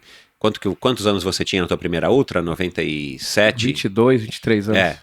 Caramba, né, nós somos outras pessoas, né? Sim. Como é que você aprendeu a lidar, ou como é que mudou a maneira como é que você lida? Antigamente você achava que não ia dar, você ficava com raiva, sei lá. E hoje você já está muito mais experiente, muito mais sábio. Como é que você lida com os momentos mesmo, os vales, né, as depressões dentro dos desafios das provas? Eu sempre achei a ultra uma válvula de escape justamente pela a problemática da vida, né? Quando eu entrava numa corrida, eu tava tão feliz, eu fico tão feliz dentro de uma prova, que eu não vejo aquilo como uma coisa assim de sofrimento, né? No dia a dia, a gente já tem tanta coisa para resolver, né? E aí você trabalhar para você estar dentro de uma prova, fazer de tudo para ter dentro daquela prova, então eu saboreava todos os momentos, e os momentos ruins, para mim, dentro da prova, um momento difícil, né? É lógico que eu ia sempre buscar os porquês, né? A gente tem que ter um porquê forte para que a gente consiga avançar, né? E os porquês lá no início era justamente ter uma pessoa muito, muito determinada em casa, que era minha mãe, e trazer para ela, né, experiências dentro da corrida que eu conseguia ter o começo, meio e fim e compartilhar depois com ela essa alegria, porque ela vibrava junto, né? Com toda a prova que eu chegava, a emoção dela era... Não precisava ganhar a prova. Imagino. A emoção dela era gigantesca. Claro. Muito forte. É como se eu tivesse ganho a prova. Exato. Mãe, não tem então jeito. Eu tinha que continuar, porque eu sempre via aquela imagem de que eu vou chegar em casa, vou dar um abraço na minha mãe, comemorar com ela, conseguir mais uma prova, conseguir fazer mais uma, conseguir avançar. Porque ela via que eu estava feliz. Então ela vibrava a mesma coisa. E depois, nos anos, é lógico, meu filho, né? O nascimento do meu filho me trouxe uma energia muito grande. A energia que foi gerada no momento do nascimento dele... É transformadora. É muito forte, foi a maior da minha vida. Porque eu posso falar que ali foi uma Copa do Mundo, uma medalha olímpica, porque quando eu peguei meu filho no hospital... Eu olhei pro médico e falei que ia cruzar o Brasil correndo por aquele momento. Cara. O médico olhou pra minha cara e falou, você tá delirando, né? Foi exatamente assim. Calma, Carlos. Eu olhei, eu senti o calor do meu filho, que eu ajudei a fazer o parto, né? E eu queria ter esse prazer de estar junto lá e puxar ele. Então eu fui o primeiro a pegar meu filho, antes da mãe também, né? Porque antes de cortar o cordão, eu segurei meu filho, então eu senti aquele calor dele. E ali mudou muita coisa. Aí cruzar o Brasil por esse momento foi um ato de muita gratidão por eu ter sido... ter a felicidade de ser pai. E aí, pô, como que se explica essa energia? É muito difícil explicar. É muito além da nossa capacidade de tentar raciocinar isso, né? É o nascimento de um filho. Então... Quando eu estou numa prova, eu não tenho motivo para desistir, porque eu tenho que trazer para o meu filho um legado de atitude, não de discurso, mas ele vê o pai dele fazendo, exato, realizando. O exemplo. É muito forte. Aí, o ato de agradecimento que minha mãe, todo o legado que ela deixou, né? O legado que ela deixou para mim foi de nunca desistir. Ela sempre falou assim, nunca deixe nada pela metade. Quando você colocar alguma coisa no papel, vai até o fim, nem que demore, mas vai até o fim. E as crianças estão lá no GRAAC, né? Que as crianças estão no hospital e lutando contra uma doença grave. Eu conheci o GRAAC em 2008, indo para a China. Eu fui fazer um check-up, que eu fiz parceria com a Escola Paulista de Medicina para fazer meu check-up. Sim. E um dos exames foi feito dentro do prédio do GRAAC. Nesse dia, eu fiz a ressonância lá e fui conhecer o hospital. Claro. Aí conheci várias histórias. Que é uma experiência transformadora. Muito também. Forte. Eu entrei no hospital pensando, vou correr, quero chegar entre os 50 melhores lá na China, quero trazer aquela medalha. Quando eu saí do hospital, eu falei, eu vou correr por elas, né? Eu não vou só correr pela medalha, mas eu vou correr por elas. Então, aquela matéria da CNN não foi só para falar da sandália. Eles perguntaram por que eu corri a prova inteirinha sorrindo. Daí eu falei, por causa das crianças que estavam no hospital e por isso Torcendo que eu não vou desistir. por você, exato, Então, eu tenho, nos momentos de crise, eu me apego a essas histórias. Que, pô, qual motivo eu tenho para desistir se tem crianças que estão brincando? Saúde, fazendo o que você gosta. Eu não tenho motivo para falar que, meu, eu sou eu sei coitadinho. exatamente como é que é essa sensação. Eu tenho que agradecer. O ato da corrida, quando eu entro em qualquer corrida, é um ato de gratidão que eu tenho. Por tudo que a corrida me proporcionou. De conhecer pessoas, lugares. Eu nunca imaginei que ia sair nem de São Bernardo do Campo. Você imagina rodar quase todos os continentes por conta da corrida, né? Então eu tenho muita gratidão. Teve alguma prova, né, algum desafio que se destacou na tua percepção por ser o mais difícil, o que você mais sofreu, o que você teve algum problema? Teve algum que mais se destacou de tantos esses? Olha, todos esses desafios foram... Eu fiz 15 ambientes extremos, na realidade, né? Depois dos 4 desertos, eu ainda fui pro Nepal, fiz o Sri Lanka, Jordânia, Madagascar. É verdade, Jordânia e Sri Lanka. Que legal. Fiz 3 vezes a selva amazônica, fiz o Equador, os vulcões, e o último foi a Nova Zelândia. Mas de todos eles, cada um ofereceu um grau de dificuldade grande que me testou e eu consegui chegar e saborear algo melhor depois daquele ponto difícil. Senão não era desafio, né? Exato. O medo do navio virar no meio dos icebergs na Antártida, a travessia dos vulcões, na crista dos vulcões lá em cima, de repente você ter um erro e cair naqueles penhascos, ou dentro da selva do Sri Lanka, né, com chuva torrencial, se topar com um elefante, que era os pontos mais críticos, eram os elefantes. Tudo isso daí me trouxe um pouco de frio na barriga e tensão ali na hora, mas eu consegui resolver. Mas assim, a volta ao Brasil, esse giro pelo Brasil foi a mais difícil, porque minha mãe, eu perdi ela com 40 dias antes, né? Minha mãe faleceu em 2010, 40 dias antes da largada. Caramba. Do desafio que era no AMB. Eu tinha fechado parceria com a Adventure Sport Fair para fazer a largada lá no AMB e fechar no outro ano na Bienal. Então, minha mãe participou de todo o planejamento, inclusive no momento que eu estava ali preocupado porque eu não tinha conseguido fechar parceria ainda. Aí ela falou, você prometeu para as crianças que você ia fazer, então você não vai deixar de fazer. Você não fez a outra só com a mochila nas costas, então você vai fazer, né? Você tem que manter isso. Então ela sentia que você estava um pouquinho preocupado. Ela sabia, ela te conhecia, claro, como ninguém, sabia te motivar, né? Ela aquela sabia tensão, por onde. Porque não conseguia fechar o patrocínio. E aí ela mesmo falou a frase que assim, nunca deixe nada pela metade. Isso daí virou um mantra para mim. Que eu fiquei, ela faleceu. Que é outra coisa que eu tenho certeza que te ajuda a terminar qualquer todas desafio. As provas. Ela faleceu dia 1º de agosto, né? Ela teve um aneurisma. E a prova eu ia largar no dia 24 de setembro. Então, nesse período, entre 1º de agosto até chegar o dia da prova, eu fiquei pelo menos uns 30 dias desligado, assim, de tudo. Totalmente sem chão. E aí o que fez eu voltar foi justamente essa frase. Que daí todo mundo, vamos deixar para o outro ano, vamos fazer esse ano. Aquela coisa do pessoal, nós entendemos. Querendo te consolar, falei, te dando, a permissão, né? Amolecendo, claro. Aí voltou aquela coisa, não deixe nada pela metade. Aí eu voltei, né? Fraco pra caramba, muito fraco, tava acabado. Um farrapo, vamos falar assim, né? E eu falei, não, vou fazer a largada. Até pra homenagear minha mãe, eu tenho que fazer a largada. Aí fui pra feira, né? A imprensa já tinha anunciado, então, eu vou deixar de fazer, não. Então, os primeiros 20 dias de desafio foram os mais difíceis. Eu tava muito fraco, tava com essa dor, né? Que você questiona, né? Caramba, por quê, né? E aí, o próprio desafio, a própria corrida virou minha psicóloga, porque cada vez que eu ia avançando, eu ia entendendo esse processo, né? É um ciclo, né? Exato. Que a gente tem que aceitar esse ciclo. A pessoa vem aqui, deixa uma missão e vai. E você tem que continuar. E você vai ter sua missão e vai e continua.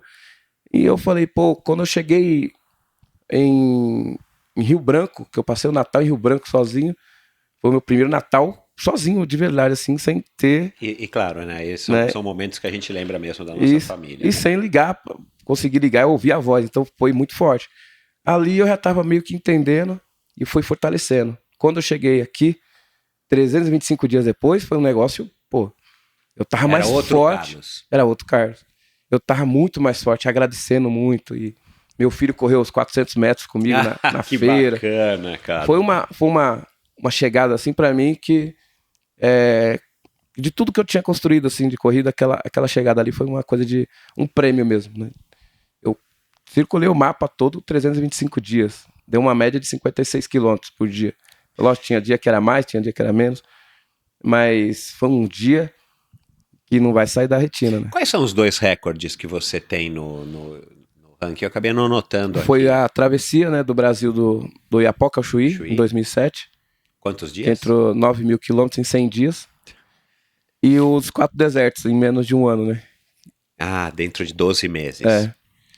E, assim, eu acho que pra mim recorde é você pegar e conseguir, onde que você for, ter um amigo. Isso é recorde. Boa. Porque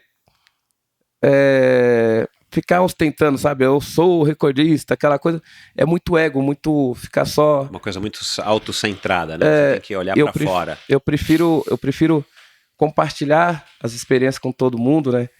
E agradecer todo mundo que apertou minha mão em cada prova dessa. Que nem agora mesmo eu tô fazendo 12 horas nas capitais para ajudar o GRAAC. Então, cada cidade que eu chego, é um amigo que você consegue construir ali. Ele vai lá, corre meia hora do seu lado, a pessoa fala a vida dela inteira ali para você. Aí vira amigo. Hoje ainda tem as redes sociais, ainda fica mais forte isso. Então essa é a minha maior riqueza, é justamente através da corrida conseguir chegar perto de pessoas, construir histórias legais, passar uma mensagem. A gente estava lá na Bahia, no resort, e cheio de gente, né? A gente trabalhou em cima dos hóspedes, né? Colocou 2 esteiras lá, os hóspedes vinham, compravam a camiseta, corria 10 minutos, meia hora, e tinha muita criança, né? Aí uma mãe de uma menininha chegou e subiu na esteira, era médica, a menina. Ela falou assim, você sabe que você tá passando um monte de mensagem aí, né? Sem falar nada, hein? Você tá passando um monte de mensagem. As pessoas estão assim, impressionadas com o que você tá fazendo, que você tá sempre sorrindo e falando com todo mundo, dando atenção para todo mundo. Continue desse jeito, porque você tá dando, fazendo muita gente acordar. Essas coisas para mim é medalha. Claro. Isso é recorde para mim. Então, eu agradeço tudo que a corrida me deu por conta disso, de você conseguir passar uma mensagem e saber que eu comecei correndo numa rua sem saída, né?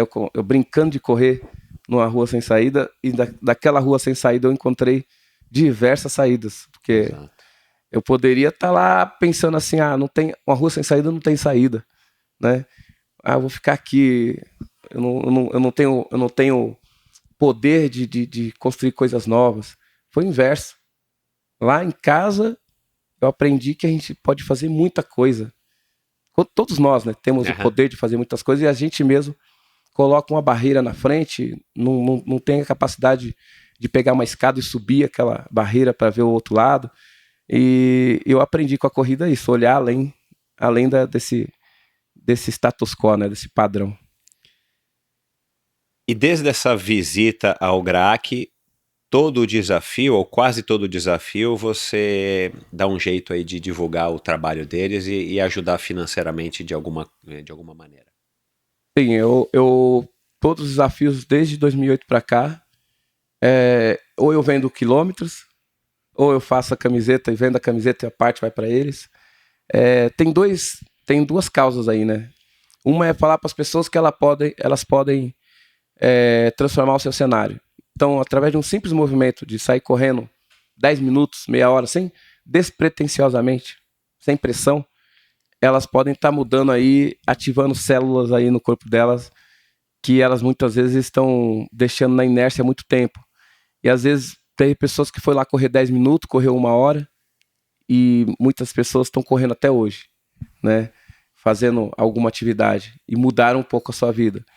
Então não é só a causa do hospital, é a pessoa se transformar para transformar a vida de quem está ao redor. Mudar o olhar, né? Sai um pouco daquele coisa só competitivo.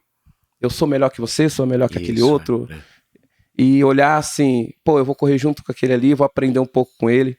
Vou criar uma interdependência. Vou passar um pouco do meu conhecimento e receber um pouco do conhecimento do outro. E todos nós vamos crescer como seres humanos. E aí tem a causa, que é direcionar parte do que a gente arrecada para o GRAAC, porque a importância de manter esse hospital, que é o maior da América Latina, que atinge os mais altos índices de cura, né? 72%. Então, a nível internacional, porque hoje uma criança que é acometida por essa doença, ela não precisa ir para os Estados Unidos. Tem o GRAAC aqui em São Paulo. felizmente. Então, eu como atleta não posso ficar só no meu ego, né? De falar, eu sou o melhor, eu sou isso. Usar essa força que eu tenho de poder correr, saúde, para justamente puxar para essa reflexão, para as pessoas também ajudar a manter uma estrutura com alta tecnologia, com pesquisas sérias, com atendimento humanizado, né? Não ficar falando da doença, e sim da solução, né? Claro. Você é religioso, você é espírita, você acredita em uma força maior? Olha, eu acredito em uma força maior. Eu fui batizado na Igreja Católica. Sou muito, assim, gosto muito do budismo, mas eu sempre falo que a minha religião o meu templo é minha atitude. Eu como um ser humano, a gente fala de entusiasmo. Entusiasmo é algo maior do que você. É quando você acredita em algo mais forte, maior que as pessoas normalmente estão olhando, e não ter aquele olhar cético, olhar de desânimo. Eu fico indignado. Eu sempre falo para as pessoas, eu me indigno muito, mas desanimar não, porque eu tenho entusiasmo, eu acredito em algo maior. Então, eu tenho que ter um divino aqui comigo, né? Uhum. E a minha religião é a minha atitude. Se eu for uma pessoa que seja honesta comigo e honesta com as pessoas ao redor, eu vou estar direcionado para agradar um ser maior, algo maior, né? Então eu prefiro não ficar dentro de um templo. Entendi. Eu quero fazer o meu templo a minha atitude. Claro. Qual foi o melhor conselho que te deram? E se você lembrar, quem foi que te deu? Melhor conselho? Isso. Meu tio, de 92 anos, ele falou assim, nunca deixe de sorrir, né? Que esse é seu passaporte. Para qualquer lugar do mundo que você for, se você estiver sorrindo, é o seu passaporte de entrada. E isso com certeza te abriu muitas portas. Muitas portas. Estabeleceu muitos vínculos afetivos mesmo com o Jim Carnazes e com todo mundo que você estava me contando aqui antes da gente começar a gravação. Você é um cara simpático, né? A gente está gravando, por sorte, felicidade minha, o prazer da gente estar gravando presencialmente. É raro eu gravar presencialmente, a gente conseguiu estar junto aqui em São Paulo. Obrigado ao pessoal da On Running que cedeu pra gente aqui a casa nova deles. Sim. Eu acho que isso, na minha humilde opinião, acho que isso você pode considerar como o teu melhor cartão de visitas e não só o teu currículo, a tua benevolência com relação ao pessoal do GRAAC e essa tua atitude, mas eu acho que isso é de fato é o que eu estou sentindo aqui, estando presente na sua frente, que é o que de fato você é e é o que te faz feliz, e isso transparece através do teu semblante, do teu sorriso. Parabéns. E o pior, alguém já te deu aquele conselho que se você tivesse seguido, ou eventualmente você seguiu e bateu de cara nesse muro aí da rua sem saída e depois teve que sair? Não precisa dizer quem foi.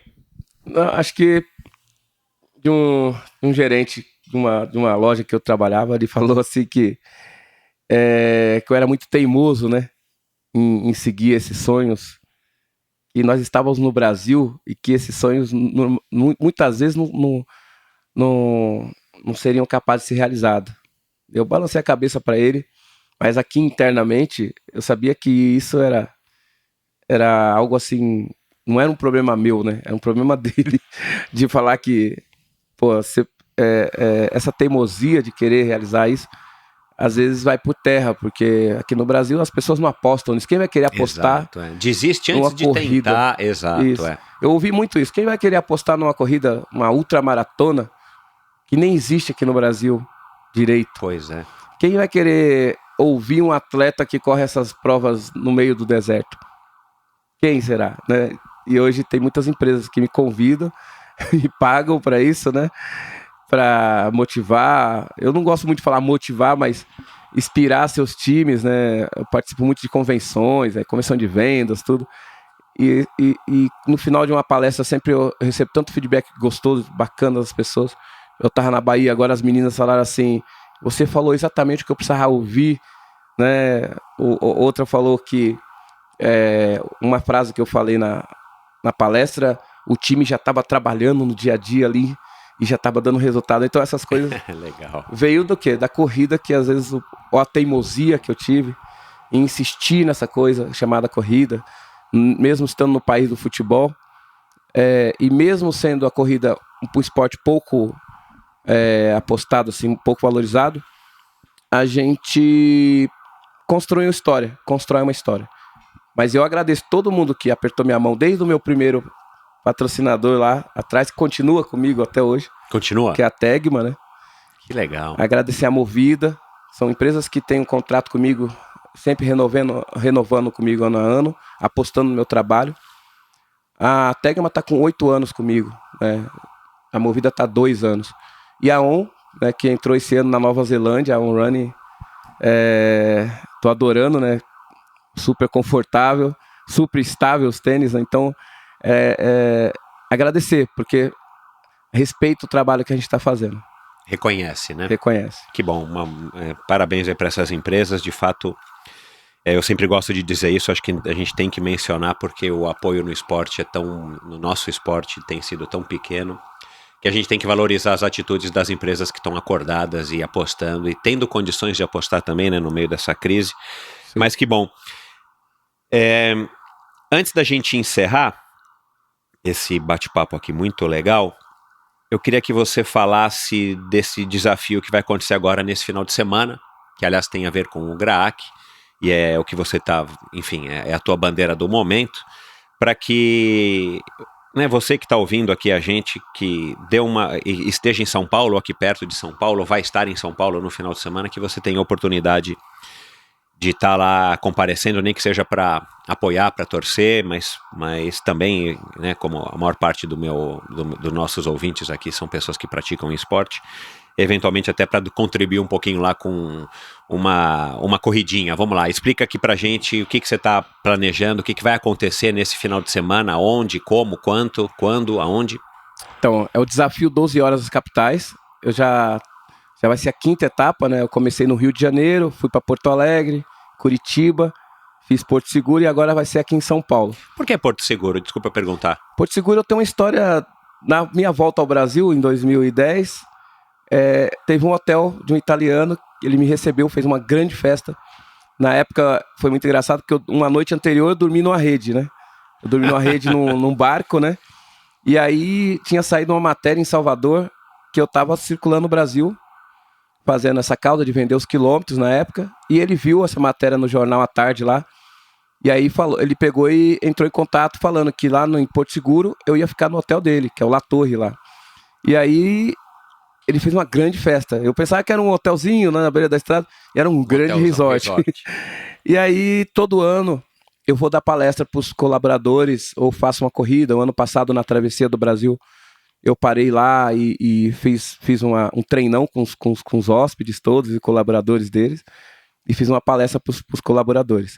E esse ano ele me convidou para fazer o desafio lá dentro do hotel. Hotel La Torre, Resort La Torre. Resort La Torre. Então foi muito legal, colocou as esteiras na principal piscina, delícia, os hóspedes foram e participaram, né? Foi uma boa etapa. E aí todo ano eu faço alguma ação com ele lá. Então, por isso que eu escolhi. Algumas cidades que não são capitais é porque eu tenho uma história, que nem Alter do Chão. Minha mãe, quando eu fui correr a 3ª vez a maratona, a Jungle Marathon na selva, eu tive a oportunidade de levar minha mãe para lá, para Alter do Chão, na Amazônia. Legal, foi a primeira vez que ela viajou de avião e foi logo para onde? Para a Amazônia. E ela ficou encantada ali, adorou, ela não queria nem voltar mais. Então, todas as vezes que eu vou, é como se eu estivesse reencontrando Claro. a minha mãe. Esse ano eu vou fazer lá, dia 28 de setembro, eu vou estar lá em Alter do Chão correndo, na principal pracinha lá do povoado de Alter do Chão. Então, algumas cidades, Tá. por conta desse Claro, carinho, né? São escolhas pessoais suas para, Foram escolhas de alguma pessoais. maneira, você tem essa ligação.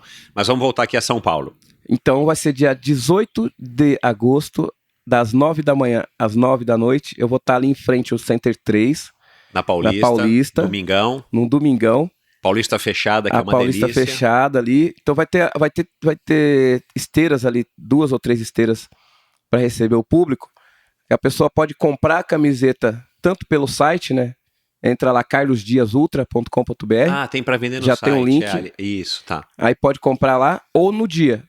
Durante o dia inteiro vai estar sendo vendido o Para quem kit tá lá ouvindo também. a gente na quinta, né? Daqui a 3 dias. Isso. Não precisa se inscrever, não precisa correr agora para fazer a inscrição, embora pode comprar a camiseta. Pode ir direto. Mas chega lá no dia, Vai ter de os kits tênis, sendo vendidos lá, pode chegar corre de na tênis, esteira. ou corre na esteira, e a cada 1 hora a gente desce da esteira e faz um tour pela Paulista, de forma descontraída, todo mundo correndo, andando. Ah, cara, que legal. E a ideia é mandar uma mensagem para as crianças do hospital também. Então, todo mundo que estiver lá com a camiseta certinho, participando, sem cunho competitivo, né? Uma prova descontraída, você pode correr 10 minutos, meia hora, ou só ir tirar uma selfie. E a gente vai mandar um vídeo, eu vou fazer um vídeo para as crianças. Daí no final do ano, no final de toda a jornada de todas as cidades, eu vou fazer uma palestra lá no hospital e passar todo o filme para as crianças, para os pais, para os médicos verem como foi essa jornada. Isso. Então eu convido todo mundo para estar na Paulista. É uma causa muito importante. R$20 de cada inscrição é doado para o GRAAC. Você vai ter lá como lembrança a medalha e a camiseta. Claro. Né? E é lógico, fazer amigos ali. Vai ter alguns especialistas dando dicas na área de fisioterapia, nutrição, psicologia. Então vai ser um domingo bem especial. A partir de que horas, Carlos? A partir das 9 da manhã. E Legal. termina às 21 horas. Ah, então dá tempo de qualquer um passar lá. Qualquer hora do dia, dentro desse período, pode passar lá que a gente tá lá correndo e dando risada. Bacana. Pode contar com a minha presença, eu vou estar lá sem dúvida nenhuma, eu vou passar lá para prestigiar. Maravilha. Você vai correr? Vou correr às 12 horas. Só vou fazer pequenas paradas. Para tirar selfie, para ir no banheiro. Exato, isso aí. Bacana. Então fica o convite para todo mundo. Quem está te apoiando, vamos falar o nome aí das nobres pessoas e empresas. A Movida, locação de veículos. Bacana. A Tegma, gestão logística. Tegma. A On Running, o tênis Legal. maravilhoso. Tem o Shopping Center 3, que está recebendo a etapa. Ótimo. E as esteiras Movement. Bacana. Você tem o endereço do Shopping Center 3 de cabeça? Bom, Fica eu vou colocar... bem ali na esquina da Augusta com a Paulista. Exato. Eu vou colocar o link no post do episódio de hoje, para quem por acaso não... Enfim, não quiser procurar, mas é só dar um Google, né? Quem não for de São Paulo, Sim. quem for do interior aqui pertinho, tal de Bragança, quem for... É facinho, é na Paulista, Sim. de esquina com a Rua Augusta. Com a Rua Augusta, Isso, é um shopping pertinho. enorme ali, onde tem a livraria FENAC, se eu não me engano. A Cultura, que é do outro lado, no Conjunto Nacional. Isso. Então, tá lá, fica o convite aí para todo mundo. Se você tiver a possibilidade, nós estamos falando de São Paulo, né? Você é de São Bernardo? Sou de São Bernardo do Campo. Né? Mas enfim, nós somos todos aqui paulistas. A gente tem aqui a Lei Cidade Limpa na cidade de São Paulo, né? Para quem é paulistano. Se você tivesse um outdoor para colocar lá na Paulista, nesse domingo, né? Domingo, para quem não sabe, quem é de fora de São Paulo, domingo a Paulista fecha, roda gente pra caramba, é um circo ali, é uma delícia. Se você tivesse a possibilidade de colocar um cartaz lá, um outdoor enorme, com uma mensagem, para todo mundo que passasse lá pela Paulista pudesse ver, o que você diria nessa mensagem? Venha, corra com o super-humano e transforme quilômetros em sorrisos. Carlos, talvez já tenha te feito essa pergunta, mas eu tô aqui curioso para fazer e encerrar aqui nosso bate-papo.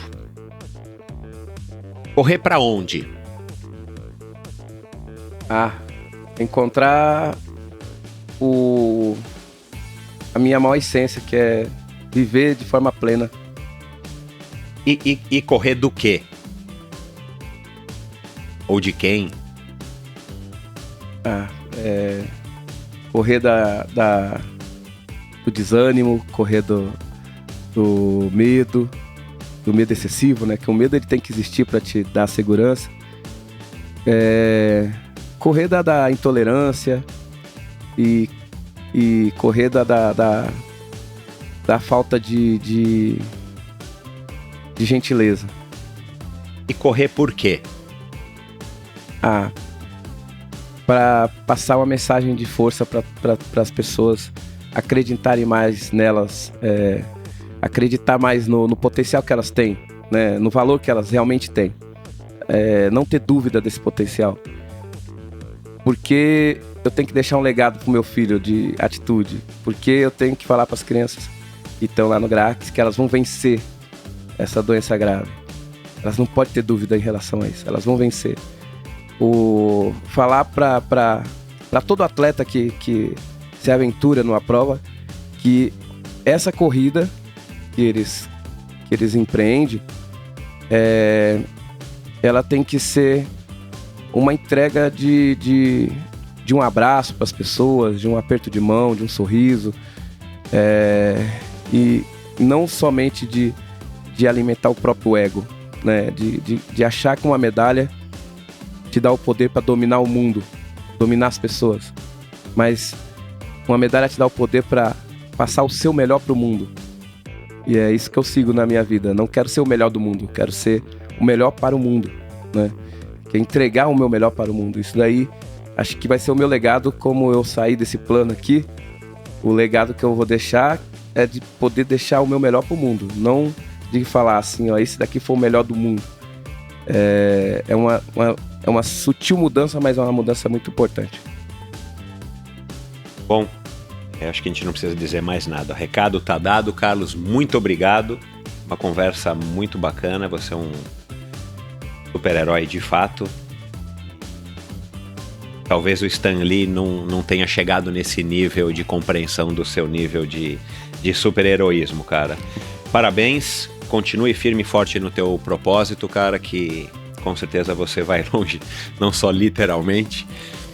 Mas é isso, cara. Muito obrigado pela disponibilidade. Vamos lá, todo mundo, nesse domingo, para quem estiver ouvindo aí antes do domingo, dia 18, vamos lá. E se você estiver ouvindo hoje, no domingo, vai lá até as 21 horas. O Carlos vai estar lá e vai ter gente aí para estar torcendo e a gente vai estar colaborando de alguma maneira aí com essa grande causa aí do GRAAC, através dessa iniciativa bacana, fenomenal, do nosso super-herói brasileiro, Carlos Dias. Obrigado, Michel. Eu queria deixar as minhas redes sociais, né? Opa, vamos lá. O meu Instagram, que é @CarlosDiasUltra. Legal. O meu YouTube, que é Carlos Dias Ultra. E o Facebook também, Carlos Dias Ultra. Bacana, vou deixar todos os links no post do episódio de hoje. Pelo jeito é você mesmo quem responde, né? Quem fizer alguma interação. Todos. Então, pessoal, vamos lá. Escrevam, sugiram, chamem para fazer desafios na sua cidade. Quem tiver empresa ou quem quiser chamar para sua empresa, né? Avisem aí no RH, o dono, o presidente e tal. Vamos lá, chamem o Carlos para ele poder levar pessoalmente para vocês isso e muito mais, porque aqui não foi a palestra, né? Que foi um bate-papo, mas você leva isso aí numa linguagem mais de palestra para as empresas. Sim. Então vamos lá, procurem o Carlos, digam para ele o que vocês acharam. Escrevam aqui para mim também no Endorfina BR no Instagram. Façam suas sugestões, comentários e aguardem que na próxima semana mais um convidado excepcional participando do Endorfina Podcast. Valeu, galera. Obrigado. Até semana que vem. Tchau.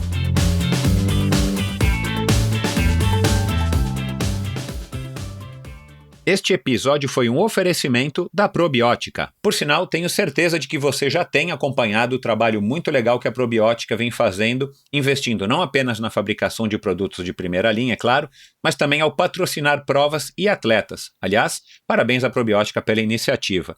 Estamos precisando de empresas que acreditem no esporte de uma maneira sustentável e o apoio aos atletas profissionais é uma parte importantíssima nesse processo. Aliás, muitos atletas já comentaram a esse respeito aqui no Endorfina. A Probiótica produz uma linha específica de suplementos da mais alta qualidade para os esportes de endurance, tanto para os seus treinos quanto para as provas. Você encontra uma linha completa de carboidratos, desde o tradicional Carbap Gel até o Carbap Pós 4x1, diversos tipos de proteínas, energéticos como a D-ribose e a destrose, glutamina, creatina e os BCAAs que seu nutricionista já deve ter recomendado. Estes produtos e toda a extensa e completa linha de suplementos da Probiótica você encontra na Quality Nutrition. Apenas uma loja com a experiência, conhecimento e excelência da Quality Nutrition é capaz de oferecer a variedade e o atendimento que você procura. Uma ideia bacana da Quality Nutrition e que, ao meu ver, foi uma grande sacada do Marcelo Kim, foi a criação dos combos promocionais. Você compra 3 produtos iguais e ganha um desconto que pode chegar aos 50%. Outra sacada é a Quality Week. Em toda a última semana do mês, cerca de 80 produtos nacionais e importados entram em promoção, com descontos que também podem chegar aos 50%. Além dos 3 endereços em São Paulo, você pode comprar convenientemente de qualquer lugar do Brasil através da loja virtual da Quality Nutrition. Você tem literalmente na ponta dos dedos acesso a uma quantidade inimaginável de marcas e produtos. Acesse qualitynutritionloja.com.br e faça suas compras hoje mesmo. A Probiótica é patrocinadora oficial do circuito Ironman Brasil e 3-Day Series 2019.